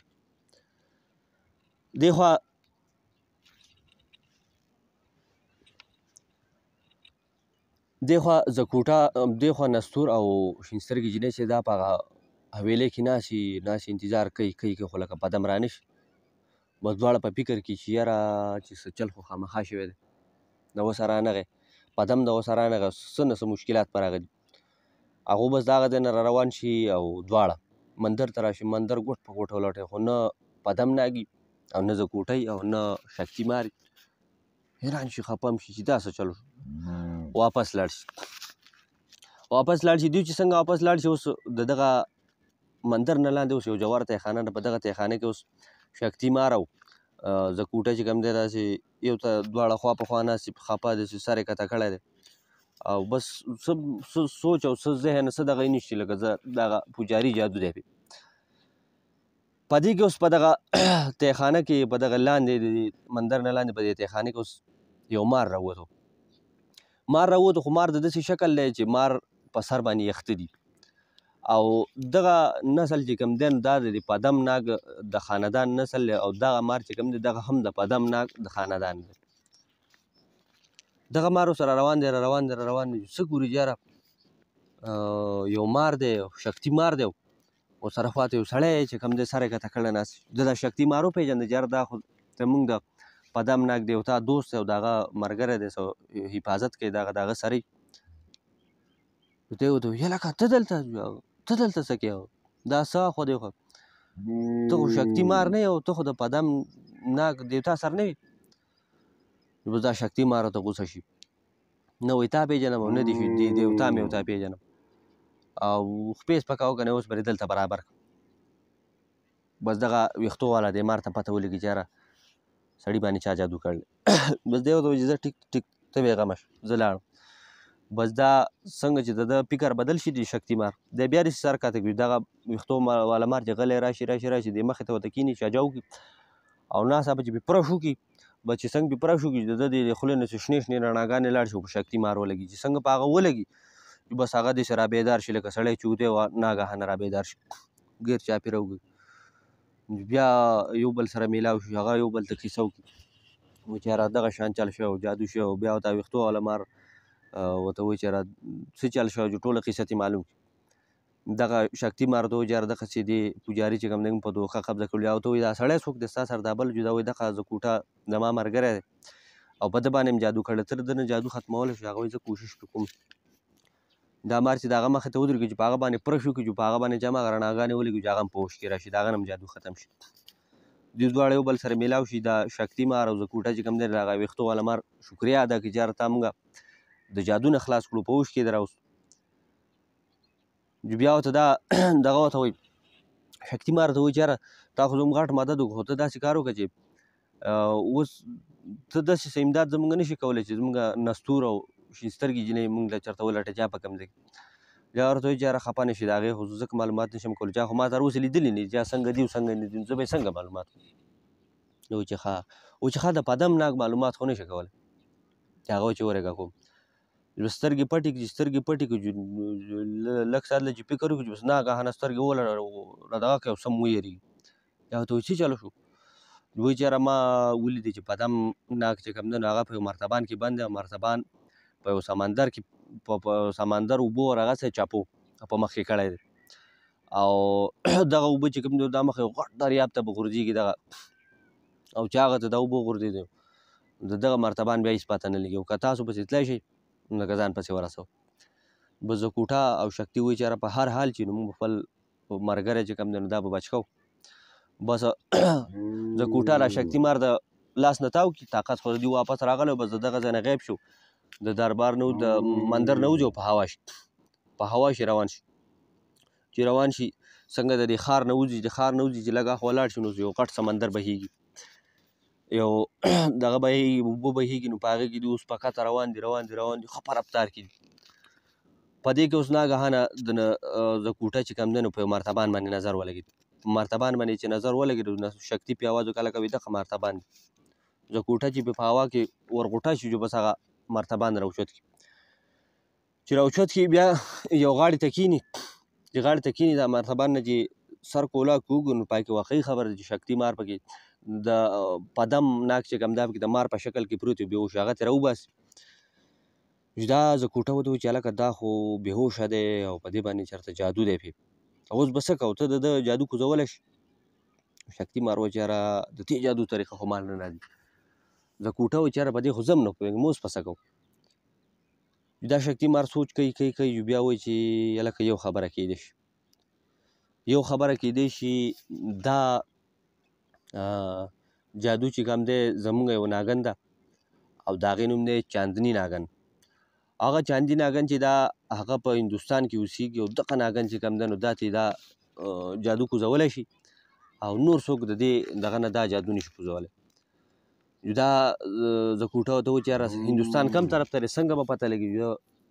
هغه دا شکتي مار چې دا سر داسې اوچت کړي نو هوا چې کوم دی نو راکاږي، هوا بین کړي، دوی وایي چې یاره دې طرف ته هندوستان دی. بس د هغه ځای نه دواړه په پرواز شي هندوستان طرف ته روان شي. دوی نه هندوستان طرف ته روان دي او دې خوا نستور او شین سترګې جینۍ چې کوم ده هغو ځای په ځای درک لګوي، خو نه ورته پدم مار میلاو شي، ناګ ورته میلاو شي، نه ورته زکوټه او شکتي میلاو شي. دیو په دې دغه کې ناستي، په دې مندر کې ناستي، ځان غلی کړی تماشه کوي چې یاره څنګه چل کېږي. په دې کې دا کشر پوجاري چې دی راشي په دې دغه کې ګرځي، بس دیو دی راګیر کړي. دا کشر پوجاري راګیر کړي، ده ته وایي چې شابه حل وایه چې دا زکوټه څه کوم؟ هغه وایي چې یاره دا خو چې عام څوک دا وایي، زه د زکوټه نه څه خبر نه وم. دا نستور چې ولګېد دې مارۍ نه چې ونیسي چوته کې داسې پاستر یې ځوړند کړي، پاستر یې ځوړند کړي، ورته حل وایي ویې که برابر دی کوم؟ هغه وایي چې هغه ته پته ولګي چې دا شي نو خطرناک. وایي چې جي بالکل حل درته وایم، حل درته وایم، خو لکه زما به چاته څه نه وایي، ما پرېږدی، زه خو بې ګناه یم. دا وایي شابه حل وایه، واپس یې کته راکوز کړي. او زه چې بالکل زکوټه او شکتي مار چې کوم دی هغه د مشر پوجاري په قبضه کې او هغه د هغه سره و په محل کې، او مشر پوجاري چې دی نو هغه دغه زمباسي چوړیلې دغسې وژلو د زکوټه او د شکتي په طاقت سره. او اوس چې کوم دی هغه بادشاه شوی دی او زه د هېڅ نه هم نه یم خبر. نستور ورته وایي که دا خبره د دروغ وخته، یا وایي که دروغ مې وخته نو ټیک چې څه کوې زما سره وکړه، خو لکه دغه د رښتیا خبره ده، نور ماته هېڅ هم نه دي معلوم. بس دیو دا شین سترګې او نستور چې کوم دی دواړه د بادشاه محل ته ځان ورسوي. دغه پوجاري چې په کوم محل کې دواړه په غیبي حالت کې، او دا پوجاري ځوان چې کوم دی نو دا اوس ښکلی په تخت باندې ناست دی. په تخت باندې ناست دی نو د ده سره خو لږ ډېر جادویي طاقتونه دي. دی چې څنګه وګوري دوه غیبي خلک چې کوم دی نو هغه دربار ته رادن نه شي، ده ته پته ولګي چې یاره دا کسان ټیک په ما پسې راغلي دي، هر څوک چې دي. بس دی غلی غوندې د دې تخت نه راکوشي، د تخت نه شاته راتاو شي، او په دې تخت کې شاته یو خفیه دروازه پکې، په هغه دروازه باندې ننوځو. دغه دروازه چې د یو غار ته کوزه شي او دغه غار ته ننوځي او خپې سپکېږي. اوس دا نستور او دا شین سترګې جینۍ هم د دوی هم دا خیال نه ژر ده به مونږ لیدلي، خو دوی وایي ځه سړی چېرته لاړ اوس به راوځي. خلک هم حیران دي چې یاره بادشاه ناګهانه چېرته لاړ. بس دا شین سترګې چې لږ ساعت شوی د شین سترګې د نستور ته ویلي چې یاره سړی خو لاړ چېرته رانغی. دوی هم راشي د تخت نه شاته راتاو شي، څنګه راتاو شي ګورو اوس دغلته یو دروازه راکچه. دغه دروازې ته چې ننوځي دروازې کې لاندې یو غار یو چې غار ته راکوشو، هغه چې راځي چې پوجاري دې چېرته تللی خپې سپکې کړي. بس دوی په دغه ځای کې بیا خفه شي چې یاره سړی خو زموږ د لاسه ووتو او اوس به څه کوو. نو بس ډېر ګرځېدلي خو چې کله یې اړه چاودلی دی څه ورته نه دي میلاو شوي. وایي چې یاره داسې کار کوو چې په دې ښار کې اوس موږ ته څه نه میلاوېږي، دې خوا ته بل ښار ته ځو، کیدای شي چې هلته موږ ته دا پوجاري په لاس راشي او زکوټه او پدم ناګ هم زموږ په لاس راشي، بیا به ګورو. دوی دواړه بل ښار ته روان شو. دی خو زکوټه او شکتي مار پدم ناګ چې کوم دی نو بېهوش اغستی او هندوستان طرف ته روان دي. هندوستان ته چې کله ورسېده په لاره باندې چې کوم دی دا شکتي مار د خپل طاقت په ذریعه چې کوم دی دا لار معلوموي او روان دي. د شپې وخت دی. دغه ماندر ته ورسېد، چې کله ماندر ته ورسېده ورکوز شو نو ډېر شه ماران چې کوم دی نو د دوی نه ګیر چاپېره شو. د شکتي مار پې آواز وکړو چې زه یم شکتي مار یم او د پدم ناګ راسره دی او چاندي ناګن سره میلاوي. بس ماران چې کوم دی نو ټول ورته سرونه کښته کړو، دغه وایي چې چاندي ناګن چې کوم دی په خپله کمره کې دی. بس دا دغه ورته وایي شکتي مار ته چې وایي راپاڅوي. دا شکتي مار ته وایي چې نه راپاڅوی مه، تکلیف وله مه ورکوه، بس موږ به انتظار کوو چې کله سهار شي بیا به ورسره ملاقات وکړو. په دې کې به د دننه نه چاندي ناګن پې آواز وکړي شکتي راځه وایي زه یخ یم. بس دوی درې واړه دننه لاړ شي. چې څنګه دننه لاړ شي دا پدم ناک چې دا د کوټه سره داسې په لاسو کې نیولی دی چې چاندي ناګن چې څنګه دا پدم ناک لیدلی چې بس زر د خپل کټ نه راکوزه شوی دی سر یې کته کړی دی او شکتي نه یې تپوس کړی چې شکتي په زموږ په دې تا باندې چا جادو کړی دی دا څنګه چل شوی بس هغه ورته ټوله کیسه کړله چې بس دا موږ تا له راوړی دی ستا نه بغیر لکه دا جادو څوک نشي کوزولی بیا هغه ورته وایي چې بلکل تاسو بېغمه شئ دا پدم ناک ځان ته مخامخ په یو میز کښېږدي او په خپله ورته مخامخ کښېني سترګې پټې کړي او ډېر ساعت له جادو سمندر یادوي بس بیا یې ناګهانه په هغه باندې ورپوکي چې څنګه پې دا جادو ورپوکي بس پدم ناک په هغه وجود کې چې کوم دی نو دغه راشي حرکت پکې راشي هغه یکدم چې کوم دی نو په انساني شکل کې بیا راشي برابر شي چې څنګه په اوښ کې راشي برابر شي چاندي ناګن وي ټول ویني او زکوټه دلې سره میلاو شي ډېر خوشحاله شي او د چاندي ناګن ډېره شکریه ادا کړي بیا چاندي ناګن چې کوم دا ورته سر ټیټ کړي وایي چې یاره زموږ چې څه خدمت یې موږ به تاله خامخا کوو جو بیا ورته دا دغه وایي چې یاره اوس خو دا وشو د زکوټه دغه تپوس وکړي چې یاره نستور او شین سترګې جینۍ څه شو چې هغه ورته وایي چې یاره موږ ته نه ده پته راته نشته بیا د چاندي ناګن ته پدم ورته وایي چې آیا ته د هغو څه درک لګولی شي موږ له پته کولی شي هغه وایي چې جي بلکل بس اوس تماشه کوه هغه یو دیوال ته مخامخ کښېني او سمانتر وایي جادو وایي بس ناګهانه چې په دیوال باندې شو وکړي چې اوس په دیوال کې یو تصویر راښکاره شي نستور او شین سترګې جینۍ چې کوم ده اوس په یو ښار کې چې کوم دی ګرځي ځای په ځای لټون کوي د زکوټه خوشحاله شه دی یاره وایي غټ کار وشو په تصویر کې به خو مې خپل ملګری ولیده که نه میلاو به سره هم شم خو په تصویر کې خو مې ولیده ډېر وخت بعد پدم ناک ورته وایي چې دا په کوم ځای کې دا کوم ښار دی هغه ورته وایي چې دا دینیشیا نوم یو ښار دی د یونان ښار په خوا کې دی دی اوس په دغه ځای کې دي بس دا زکوټه د پدم ناک ته وایي چې هلکه بس تادي کوو او ځان نه سوال داسې نه چې مونږ هلته رسو هغوی زموږ نه بل طرف ته چېرته وځي ده ورته وایي چې ټیک دوی د دغه چاندي ناګن نه رخصت شو دا شکتي مار او پدم ناک او زکوټه چې کوم دی دغه ځای نه ملګري شي په پرواز شي او را روان شي دې خوا نستور او شین سترګې جینۍ چې کوم دی نو په دغه دینیشیا ښار کې د یونان نه تلي ټول ور لټون وکړي خو نه ورته پدم ناک میلاو شي نه ورته زکوټه میلاو شي نه ورته شکتي میلاو شي چې ستړي شي لاړ شي په سرای کې کښېني وایي چې یاره دلته یم څه درک ونه لګېد وایي چې بس نن شپه ده نن آرام کوو او سبا له به چې کوم دی نو خپې سپه کوو بل ښار ته ځو په دې کې اوس دغه پدم ناک او زکوټه دلې چې څنګه دغه دینیشیا ښار ته نږدې شو زکوټه وایي چې هلکه په ما باندې اوس د نستور ملګري خوشبو را باندې ولګېده او ورو تیزېږي او په دغه ښار کې دی سرته دوی په دغه خوشبو پسې ورتېږي دوی چې څنګه دې ښار ته داخل شي بس نستور एकदम راپاڅي وایي چې په ما خو د زکوټه او د نور ملګرو خوشبو را باندې غرض دا چې دوی د یو بل سره میلاو شي زکوټه چې کوم دی ورمنډې کې د نستور نه چې کوم دی تر غاړې وي او وایي چې یاره ډېر وخت بعد دواړه یو بل ولیده او ډېره سختې په موږ تېرې شوې یو بل ته چې کوم دی ټوله شپه ناست خپلې سختې ورته وایي خپلې کیسې ورته وایي یاره په ما دا کیسه وشوه په ما دا تېر شو په ما دا تېر شو په اخر کې دا اوس سوچ کوي چې یاره اوس به څه کوو اوس به مخکې به څه منصوبه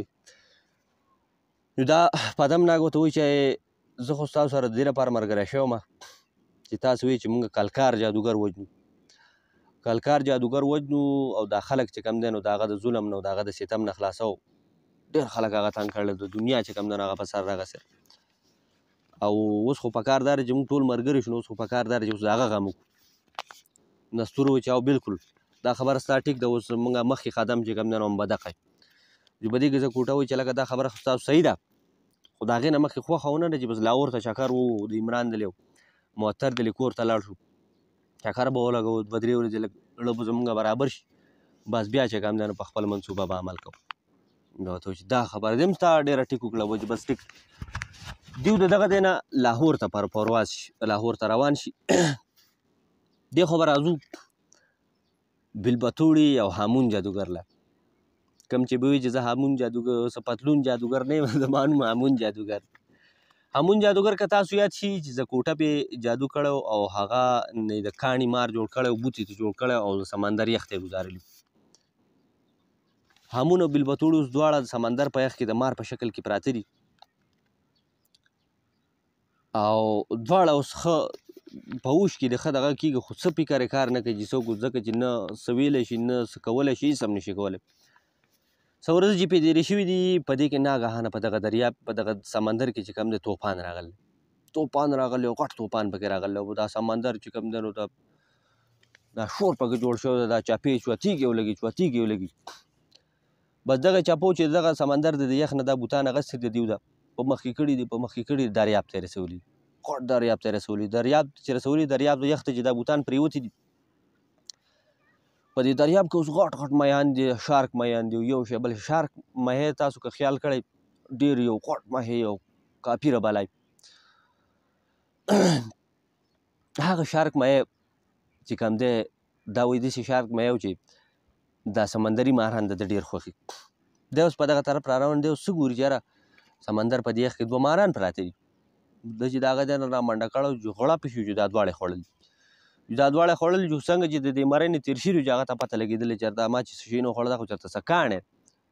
او بس په دغه ځای کې په خېټه دړ راغلی دړ پرې راغلی چې دی څه زورونه کوي څه کوشش کوي چې واپس یې راګزار کړي خو څه خوند نه کوي د هغه ځای نه چې دی لامبو کې منډه چې د سمندر سر ته وخیږي د هغه ځای نه چې لامبو وهي چې دغه چې سمندر غاړې ته راورسي دا زورونه یې شروع کړي دا دغه په دې کې چې کوم دی نو خراب شي چې دا دواړه راګزار کړي هامون جادوګر او بیلبتوړي چې کوم دی بوت په شکل کې اوس دغلته پراته دي دواړه اوس وایي چې یاره اوس به څه کېږي سمندر نه خو راووتو خو چې اوس په راباندې صافت راځي په دې کې اوس په دغه ځای کې یوه ششکه اوسیږي او دغه ششکه چې کوم ده دا د کلکار جادوګر د محل نوکره ده او د دې چوټیانې دي اوس په څه وخت کې دغلته راغله او ورځ نیمه کې چې کوم ده کلکار جادوګر محل ته به واپس ځي د دې اوس په دغه ځای باندې چې کوم دی نو راپېښه شوه دا چې څنګه راله ګوري چې یاره دوه بوتان دي د مار په شکل کې چې ډېر ناشنا ورته ښکاره شوي دي راوچت کړي دي په بله ورځ د کلکار محل ته وړي دي د هغه ته وایي چې یاره بادشاه سلامت تاسو له مې تحفه راوړله هغوی څه دي راوړي او چې دي دا بوتان دي ډېر عجیبه شکل کې دي او ډېر خوښ مې شو نو تاسو له مې راوړي کلکار جادوګر چې دغه بوتان واغسته چې څه ګوري په یو کې ورته د بیلبتوړي تصویر ښکاره شو په بل کې ورته د هامون تصویر ښکاره شو بس هغې ته وایي ډېره شاباش ډېر بس ته تللی شو ځه هغه لاړه شي او دی چې کوم دی دا بوتان مخې ته کېدي په یو باندې لاس کېدي څه جادو پې په بل باندې لاس کېدي دواړه چې کوم دی په خپل شکل کې په اصلي حالت کې راشي هامون جادوګر چې کوم دی نو هغه زر چې کوم دی دغه کلکار جادوګر لاس ښکل کړي او په خپو له سر کېدي او بیلبتوړي هم دغه چل کوي چې یاره تا زموږ سره غټ دغه وکړو موږ له دویم ژوند راکړو ډېره غټ دغه ته څه وایې موږ به کوو لکه ستا خلاف به چېرته هم بیا نه ځو کلکار جادوګر ورته وایي چې هامونه ته داسې خبره وکړې خو ته بیا هغه کار کښېنه او چې نه جي بادشاه سلامت نه بعد چې ته څه وایې هغه به موږ کوو بیا ورته وایي چې یاره زه به نور څه ووایم خو نستور سره د خپلو ملګرو چې کوم دی نو هغه زما د مرګ په کوشش کې راو که هغه چېرته تاسو مړ کړو ما له راوړ نو زه به چې کوم دی تاسو له خپله نیمه باچایي درکړم هامون جادوګر چې دا واوري چې بس په ګډېدو شي چې دا خو غټ کار شو چې بادشاه سلامت تاسو بېغمه شئ بس د هغه ځای نه چې راوځي بیلبتوړي ورته وایي چې یاره تا خو د کلکار جادوګر سره دا واده وکړه خو دا پته به څنګه لګوي چې نستور د لیدو په کوم ځای کې دي دا ورته وایي چې یاره دا پته خو به زما د دماغ نه لګي او زما دماغ چې دي هغه په لاهور کې زما په غار کې پراته دي زه چې هلته ځان ورسوم دیو هغه غار ته راشي په دې کې دې خوا نستور دلی چې کوم دی هغه هم لاهور ته راغلی د معطر دلی کور ته هغه ته ډېر خوشحاله شوي پروګرام یې کړی و یو بل ته دا قیسې میسې کړي او بیا د شپې ټایم د شپې وخت نو دا نستور او زکوټه چې کوم دی په یو کمره کې پراته وو دا نور چې کوم دی یو بل ځای آرام کوي دې خوا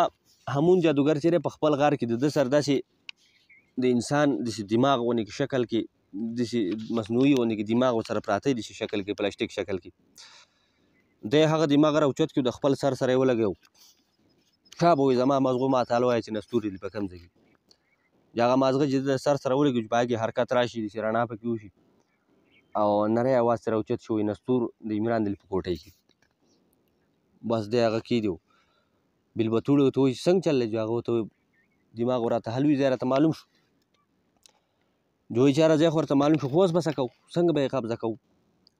دی سوچ کوي بلبتوړي ته وایي چې ته زما نه نه خبر زما نوم چې دی هغه هامون جادوګر دی څه پتلون جادوګر نه دی او ماله یو داسې ترکیب راځي چې هغه به تر اوسه د دوی سره چا کړی نه دی هغه وایي چې څنګه جوز وایي ته غوږ رانږدې کړه غوږ چې ورته رانږدې کړه هغه ته حل ووایي بلبتوړي په ګډېدو شو چې دا ډېر صحیح ترکیب سوچ کړی دی او زه چې ځو دوی چې کوم دی شپې چې کوم دی د عمران کوټې ته ځان راورسوي قل کښته کوشي په کمه کمره چې زه کوټه او نستور دواړه اوده پراته بېغمه څنګه چې دغه ته لاړ شي د هامون جادو وایي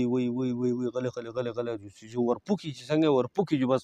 د هامون د خولې نه لوګی وځي لوګی شانت جوړ شي لوګی ته وځي لاړ شي په دې نستور او په دې زکوټه باندې ولګي څنګه په دې ولګي بس دواړو باندې ټوخی ولګي او بس په سکندونو کې چې کوم دی دواړه بېهوشه شي چې څنګه بېهوشه شي بس هامون غلی او نږدې کمرې ته راوځي دواړو راننوځي دواړو تماشې چې وکړي دواړه بېهوشه پراته چې بېهوشه پراته نو اول جادو کې په یو جادو کې بیا په بل جادو کې او په جادو باندې دې جولاګان جوړ کړي غټ جولاګان چې جوړ کړي د کاڼي او د خاندانه شین شو په ګډېدو شي چې بس کار مې او دغه دواړه جولاګان راولي تیلې ته واچوي او سره د بلبتوړي بس د هغه ځای نه په مخکې شي د کلکار جادوګر دربار ته ځان ورسوي هغه دربار ته چې ځان ورسوي د کلکار جادوګر ته وایي چې جي مونږه کار کړی جاو ته څنګه کار دی دوی جي دا ویني بس هغه دواړه غټ ګونګټان چې وله راولي هغه جولاګان چې وله راولي جادوګر چې سي کې یاره یو نستوري بل د کوټی خو جولاګان چې جوړ شي جادوګر ډېر خوشحاله شي دا دی وایي غټ کار وکړو غټ کار دی وایي وکړو بس نن نه بعد چې کوم تا خو زما دښمنان ختم کړو او بس ته چې کوم دی اوس شاهي مهمانخانې ته لاړ شه او سبا نه چې کوم دی تا له به زه یو جزیره درکړم زما د بادشاه ته یو غټه جزیره ده او په هغې چې کوم دی نو ځان له بادشاهي کوه عیش ماش کوه مزې کوه هامون ډېر خوشحاله شي منډې کې لاړ شي شاهي مهمانخانې ته په هغې کې هامون او بلبتوړي هلته چې کوم دی نو کیني او دا بادشاه چې کوم دی دا یو بدروح راوغواړي دا کلکار جادوګر هغه ته حکم وکړي دا دواړه ګونګټان وله ورکړي هغه ته وایي چې دا زموږ د محل نه لاندې چې کوم تور غار دی دا په هغې کې کېدی چې پرېږده چې ټول عمر پکې پراته وي چې هغه وي چې په غار کې کېدي په دې کې دی خو په لاهور کې چې سهار شي پدم ناګ او نیل شي سترګې جینۍ او دا ټول چې راپاڅي څه ګوري چې د کوټه او نستور غیب ډېر خفه شي چې یاره دا څنګه چلي دیو به چېرته تلي سوچ کوي یاره دغه وایي دا شین سترګې جینۍ ورته وایي چې یاره اوس هر څه چې دی خو د هغو په تلاش کې ورته غواړي دا پدم ناګ ورته وایي چې د هغو په تلاش کې به وځو خو چېرته به ځو موږ ته خو څه پته نشي چې چېرته به تلي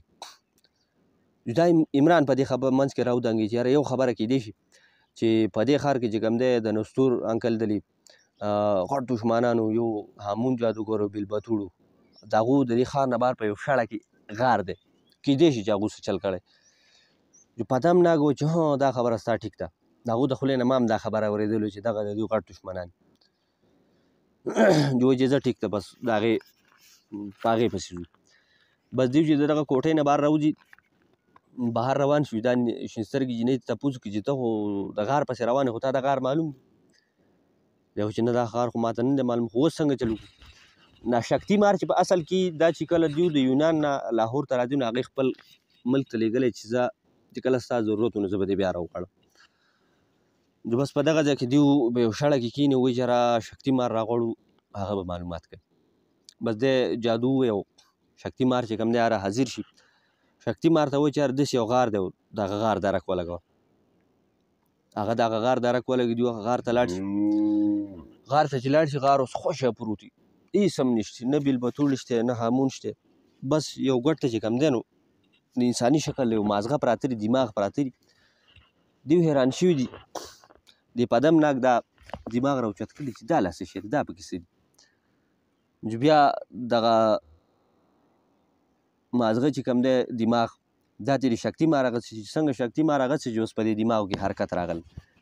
چې د دماغو کې حرکت راغلی جو دا وایي دا ګوره دا خو څه کمالي شی دی دې کې څه چل شته جو غلی غونډې کې د شکتي مار د مزغو ته وایي شا به راته وایي چې هامون او بلبتوړي څه شو دماغونه نری غوندې کې اواز راوچت شي هغه وایي هامون بلبتوړي د کلکار جادوګر په دغه کې دي په ځای کې دي او کلکار جادوګر و د غټ انعام ورکړی دی بېله جزیرې وله ورکړله هغې له به ځي وایي ښه نستور چې شو او زکوټه چې هغه وایي د کلکار جادوګر په قبضه کې د کلکار جادوګر د محل نه لاندې یو تیخانه ده یو غار دی په هغه غار کې دي او د جولا په شکل کې دي وایي ښه وایي چې یاره اوس راته دا ووایه چې د جادوګر دغه په کوم ځای کې دی د کلکار جادوګر سا چې په کوم دغه کې دی په کوم لړم کې دی هغه لړم په کوم ځای کې دی چې هغه ورته وایي چې جي دغه ځای ته زما مازغه نشي رسېدی بس دوی دغه مازغه هلته کېږدي او د هغه ځای نه چې کوم دی درې واړه په پرواز شو د کلکار جادوګر محل ته ځان ورسوي د کلکار جادوګر دا محل چې تاسو که خیال کړی چې هغه په یو جزیره کې دی او هغه جزیرې ته چې کوم دی یو پیره دا نستور او زکوټه تلي هم وي دوی چې څنګه دغه جزیرې ته ورکوز شو بس دې درې ورته زبردست جټکې ولګېدې جو دا پدم ناګ وایي چې یاره جټکې خو موږ ته ولګېدې خو دا بلکل زبردست جادوګر دی ډېر خطرناک لهرونه پرېښي دي خو دا زموږ طاقت تیز و نو دې جټکو موږ ته څه ونه وي که چېرته موږ کمزور یو نو دې جټکو به تر اوسه زموږ قیصه ختمه کړو دوی ته دغه جټکې ولګي خو دوی دغه جزیرې ته کوشي او جزیرې نه چې کوم دی لاړ شي دې محل ته ځان ورسوي محل ته چې ورسوي اوس په غیبي حالت کې په دې محل کې ګرځي خو په دې محل کې چې کوم دا بد روحونه او شاشک او دا اجدهاګانې او دا ګن بلاګانې د دنیا دوی دې دا پدم ناک دلې نه ویني دوی په غیبي حالت کې خو په دغه بد روحونو کې یو زوړ بوډا بد روحي د هغه په دیو نظر پرېږدي د هغه طاقت لږ تیز نو دوی ویني چې دوی ویني چې بس هغه دغه ته ځان ورسوي کالکار جادوګر ته ځان ورسوي هغه په خپله کمره کې ښه بېغمه ودی هغه ته ځان ورسوي هغه ته وایي چې یاره دښمنان دې را رسېدلي دي محل ته هغه چې کوم دی راپاڅېد د خپل چې څه دغه دي هغه را په مخکې کي جادوګر او شیونه وینه هغه را په مخکې کي هغه ته وایي چې زما دښمنان راغلي وو هغوی چې کوم دی ځان پسې ورسوي قیصه والا ختمه کوي په محل کې شور جوړ شي غوغا جوړ شي کرکې شروع شي دوی ته پته ولګېدي چې یاره جادوګر ته پته ولګېدي چې موږ راغلي جادوګر دغه کار وکړي او د ټولو نه مخکې چې کوم دی نو په کوم لړم کې چې د هغه سای هغه د دې محل نه لاندې په هغه قطعخانه کې پروت وي نو هغه لړم راوباسي او د دې محل خواته چې کومه دنګه مناره وي د هغې په سر کې یوه کمره یې هغې ته یې ورسوي هلته یې کېږدي دې خوا دوی ګرځي راګرځي دا درې واړه د نستور او د زکوټه تلاش کوي چې یاره اول راته هغه میلاو شي نو بیا به د جادوګر غم کوو دوی لټون کوي خو څه درک څه په نظر رانشي بیا دا پدم مار چې کوم دی ګرځي دوی ته وایي چې تاسو دلته انتظار کوئ زه لټون کومه دی په دې محل کې ګرځي په یو ځای کې ښکته پوړۍ کوزې شوي په دې روان دی چې ښکته تلل په یخ کې اوس دته یو دروازه راغله دی چې څنګه په دې دروازې ننوت او په دې کې شور شو غوغا شو چغې چوغارې شروع شو ده ته پته ولګېده چې یاره بد روحونو ته پته ولګېده خو دی په غیبي حالت کې بس دی وایي چې زه بېغمه شي سم نشته دی چې څنګه دې کمرې ته ننوځي نو څه ګوري چې یاره کمرې په دې منځ کې دوه جولاګان پراته دي چې څنګه نږدې ورغلی نو اوس پته ورته ولګي چې دا یو خو نستور دی او زکوټه دی بس دی په دې دواړو باندې پرشار وکړي او چې پرشار پرې څنګه وکړي د هغې په ذریعه چې کوم دی دا دواړه په خپل اصل حالت کې راشي نو ډېر خوشحاله شي د پدم ناک ډېره شکریا ادا کړي وایي چې یاره تا زموږ سره غټه نیکي وکړه کنې څه پته چې څه چل به زموږ سره کېده بس دی ورته وایي چې زه شا به یې درې واړه بره خېږي اوس د جادوګر څه غم کوم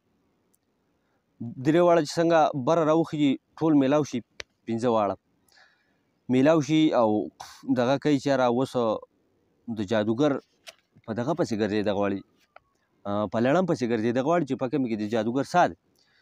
دوی دغه کوي په دې کې ناګهانه چې کوم دی دوی ته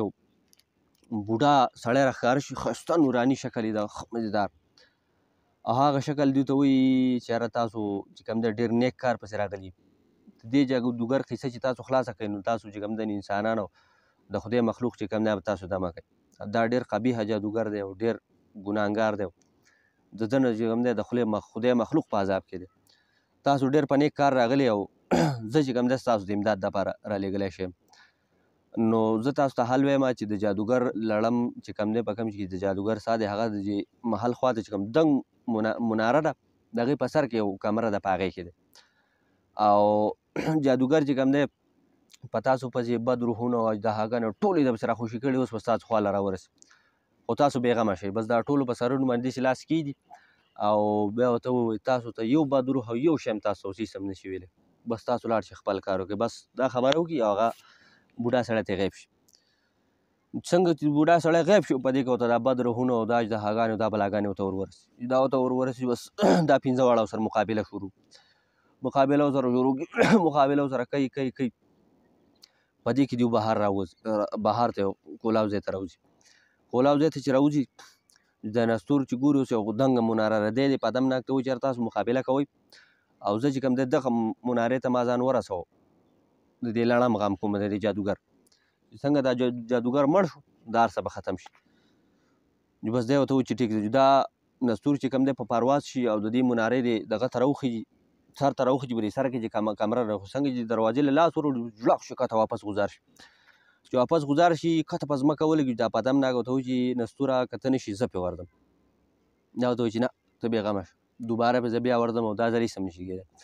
دوباره چې دی پرواز وکړي بیا د کمرې ته ورخیږي، دوباره چې بیا ورخیږي نو بیا څه نه کېږي. خو چې دی څنګه کمره کولاو کړي د کمرې ته ننوځي، هلته جادوګر ته پته ولګېدي چې یاره نستور خو زما دغه ته ورسېده، زما لړم ته ورسېده. بس دا هغه غړی چې کوم دی نو هغه توری په لاس کې او پرواز کوي او راخوشی و، د خولې نه چې کوم دی نو دا اور خیږي او غوسه کې راخوشی دی. او په دې نستور پسې راوسو، نستور ته وایي چې نستوره ووجنم دې نن یې چېرته پرېږدم.